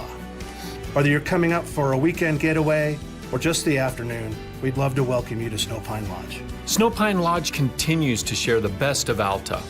Learn more at snowpine.com and book your stay today. I'm Derek Miller with the Salt Lake Chamber, speaking on business. Getting help with plumbing repairs is easier than you think. All you have to do is call Any Hour Services or schedule an appointment at anyhourservices.com. No one helps more homeowners than Any Hour Services. Inside Sources. So one of the fun stories that I wanted to talk about briefly is, and we have talked about this multiple times, but the Church of Jesus Christ of Latter-day Saints had a project that they wanted to deliver 250 semi-loads to all, a total of that many, to all 50 states for America's 250. Right. Well, they finally made it to the 50th state. Which was? Hawaii. Where do you think? They didn't truck it all the way. It was to Hawaii. They went to Hilo. They still are going to go through the rest of this year to get all of the 250 truckloads distributed, but they have hit their 50th state, which I think is really fun. They also sent a semi to Catholic Services in Boston. That food is going to be distributed on Saturday in honor of Juneteenth, which I think is also very fun. So just don't give it to their basketball fans. I know. Don't give it to their basketball fans. Yeah, that's right. So anyway, I just thought that was a fun story that we found that they finally hit all 50 states. That was quick because we talked to them when I think it was Amy. Amy Kobe. Yep. And it was just getting started, or at least that project it feels was like underway. It. Yeah, it feels like it. And and now we're at all 50 states. And you know, it's funny because sometimes you think maybe Hawaii doesn't experience food insecurity. If you've ever been to Hawaii, milk's $8 a gallon. Like, it's almost everything is brought in, and so people do absolutely experience food insecurity and hunger. Absolutely. Yeah. Okay, so I want to tell you some of my fun facts of the day. So today is actually National Eat Your Vegetables Day. Believe it or not, that's a thing. My kids don't have too much trouble with that, but my husband would not eat vegetables really until he married me because his mom, for good or ill, he felt like didn't know how to prepare vegetables, and so they were always like overcooked and soggy, and he just hated the texture. And he's like, "Oh, I didn't even know I liked this until I fed him food." I know the feeling. My mom always overcooked the veggies. So National Eat Your Veggies Day. Okay, so on this day, which is June 17th, in 1579, Sir Francis Drake claimed California for England. So remember, he was an explorer, came across, landed in California, and said, "I'm here for good old England." And here we are. Here we are. 1579. 1579, a long time ago, yeah. right? On this day, he drove right through Utah. In the ship. Yeah, sure, whatever. Right? No, the other side. Oh, thanks. Right. In 1631, Mumtaz Mahal died during childbirth, and if that name sounds familiar, it's because her husband, who was the Shah, spent more than 20 years building her tomb, which we know as the Taj Mahal. He loved her so much. He spent 20 years building a place for her to rest. Wow. I've been there. It is incredible, right? But she died during childbirth on this day in 1631. Interesting. Okay, we've been talking about America 250, and there is a date that's important. It's on this day in 1775 that the Battle of Bunker Hill began. So that was, one of the very early battles in the Revolutionary War. Right. Bunker Hill. Yeah, Bunker Hill began this day in 1775. Wow. Yep, that's right. So in 1885, the Statue of Liberty arrived in New York Harbor. Now, she was not fully assembled. She came in pieces, right, on a French ship. But this is the day that she arrived in the harbor. That is one spectacular piece of really is real estate. I mean, you know what I mean? And I love the poem on the bottom. Yeah. Give me your tired, your poor, your huddled masses yearning to be free. I think it still applies. So there you go. Good for you. In 1903, on this day, Ruth Wakefield was born. Now, do you know that name? No. Okay. She created the Toll House chocolate chip cookie.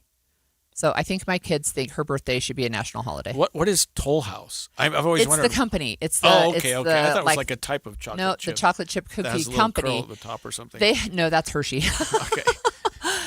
But she's the one who created that, trying to get smaller pieces of chocolate into a cookie format. I see. So Okay. this is her baby. This you might find interesting. In 1930, President Herbert Hoover signed the Smoot-Hawley Tariff Act.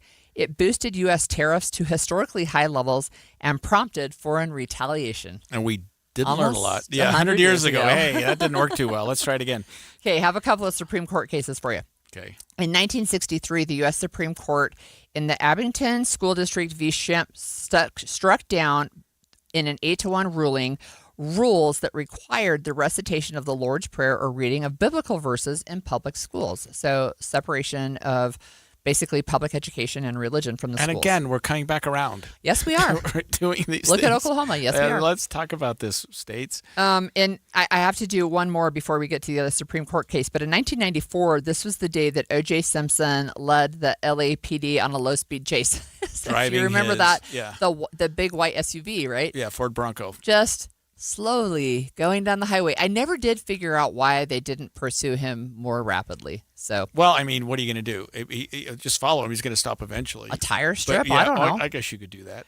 And then, so the other Supreme Court case that I wanted to mention was in 2021, where the U.S. Supreme Court in a 7-2 ruling left the entire Affordable Care Act intact. So that's what we know as Obamacare, still in place, right? But again, 7-2, and that was just 5 years ago. That might change also. Could. Yeah. I look at the O.J. Simpson case. This isn't my closing argument, but I do want to say something about it. I guess you have plenty of time. Okay, so I think it was as a lawyer, I consider that a somewhat low point in the criminal justice system, and I'll tell you why. Let's face it, O.J. did it, right? I mean, it certainly seems that way. It certainly seems, but that trial, and I can blame the prosecutors, I can blame the judge, I cannot blame the defense team. They did their job, but people were looking at that from the completely wrong angle, and the judge and the prosecutors are enjoying their 15 minutes, and it turned out to be more like 15 months. Yeah. But it became a circus, and it became a circus to the point where people were. And I looked at I forget the prosecutor's name. Was it Marcia Clark? And the judge, I forget his name also. But they were just preening and posturing before the media. And I was a prosecutor at the time, and I was like, don't do this. I mean, this is an easy case. This is a winnable case. This is a man who did a double homicide, and he's a celebrity. Don't mess it up. And they did. And they did. And the civil case overcame that. Right. I mean, they finally, a different jurisdiction, a different jury, and I know the burden of proof is different and the evidence is different, but I just thought, man, this does not look good for the American judicial system and for what we do, because I guess I am getting into my closing here. It wasn't my intent, but I remember also this. The verdict came back. I'll just say this, and the various TV stations in this city had their legal pundits come in and to predict what the verdict was going to be. Yeah. I happened to be at a different station that night. I was the only one. That was 30. Well, the case was 32 years ago. I was the only one that predicted that he was going to be acquitted. And I did. I said, there's no way. It's California. They're nuts, and this trial has become a circus. He's going to be acquitted. Wow. And all the other pundits said, he's guilty. See you later. Bye. And so I got a coffee mug from the station because I predicted it right. I also remember very clearly that it was a Monday night. Wow. And there was a big Monday night football game on, so nobody watched us. Wow. So I got it right, but nobody cared. Anyway, that's me. I'll give up on that one for a minute. I left myself a few seconds here because I want to talk about something else, even though OJ still bugs me that we did that in our criminal justice system. And, something else. I got to go back. They had an officer. Oh, and he just died recently. The main detective who was this beautiful, strong detective, but he did one thing wrong that ended up haunting him, and that was he was asked whether he had ever used the N-word. Do you remember this? I don't remember that, actually. Yeah, the detective. He was their famous detective. Britt seems to know all the trivia on this case. But if you do know it, bring it in. But anyway, and I remember the cross-examination, okay, because he talks about he did this, he did that, he investigated this, he found that, the glove, the blood, the whatever. He did a great job, and they said, "Do you ever use the N-word?" No, I never used it. The cross-examination was a day of people that said, "Did you use it in this context, in this context, in this context?" Wow. All of which he did. His entire testimony just fell apart. Was upset and set up on its heels because of one dumb thing he said. And I used it. I was an idiot. I shouldn't have said that. And I thought, dude, you just killed your entire credibility. And it wasn't even a great cross-examination, although I've done that myself where you cross-examine somebody and you got him on one thing and you think, I'm going to sink this entire ship with one shot to the bow because I caught him in a lie. Wow. And the rest of what he said was probably right, but the jury didn't care about it because he's liar, liar, pants on fire. I was going to do my closing argument, and I ended up talking about OJ. You got me detracted here. OJ did it. I got you monologuing. There All we right, go. thanks for that closing argument. Coming up on Utah's Noon News, a Salt Lake City man has been arrested after police say he threatened someone over their connection with the data center. We're going to hear more about that on Utah's Noon News. KSL Salt Lake City. From the KSL Common Spirit Health Studios, this is KSL News Radio. Utah's news, traffic, and weather station. Good afternoon, KSL News Time, 12 o'clock. Utah's Noon News starts now. I'm Britt Johnson, in for Maria Chaleos this week. KSL's top story this hour. A Salt Lake City man is facing several charges after threatening someone over their connection to a data center. KSL News Radio's Alexandria Bonilla reports. Booking documents say Daniel Charles Casimo stalked and threatened to shoot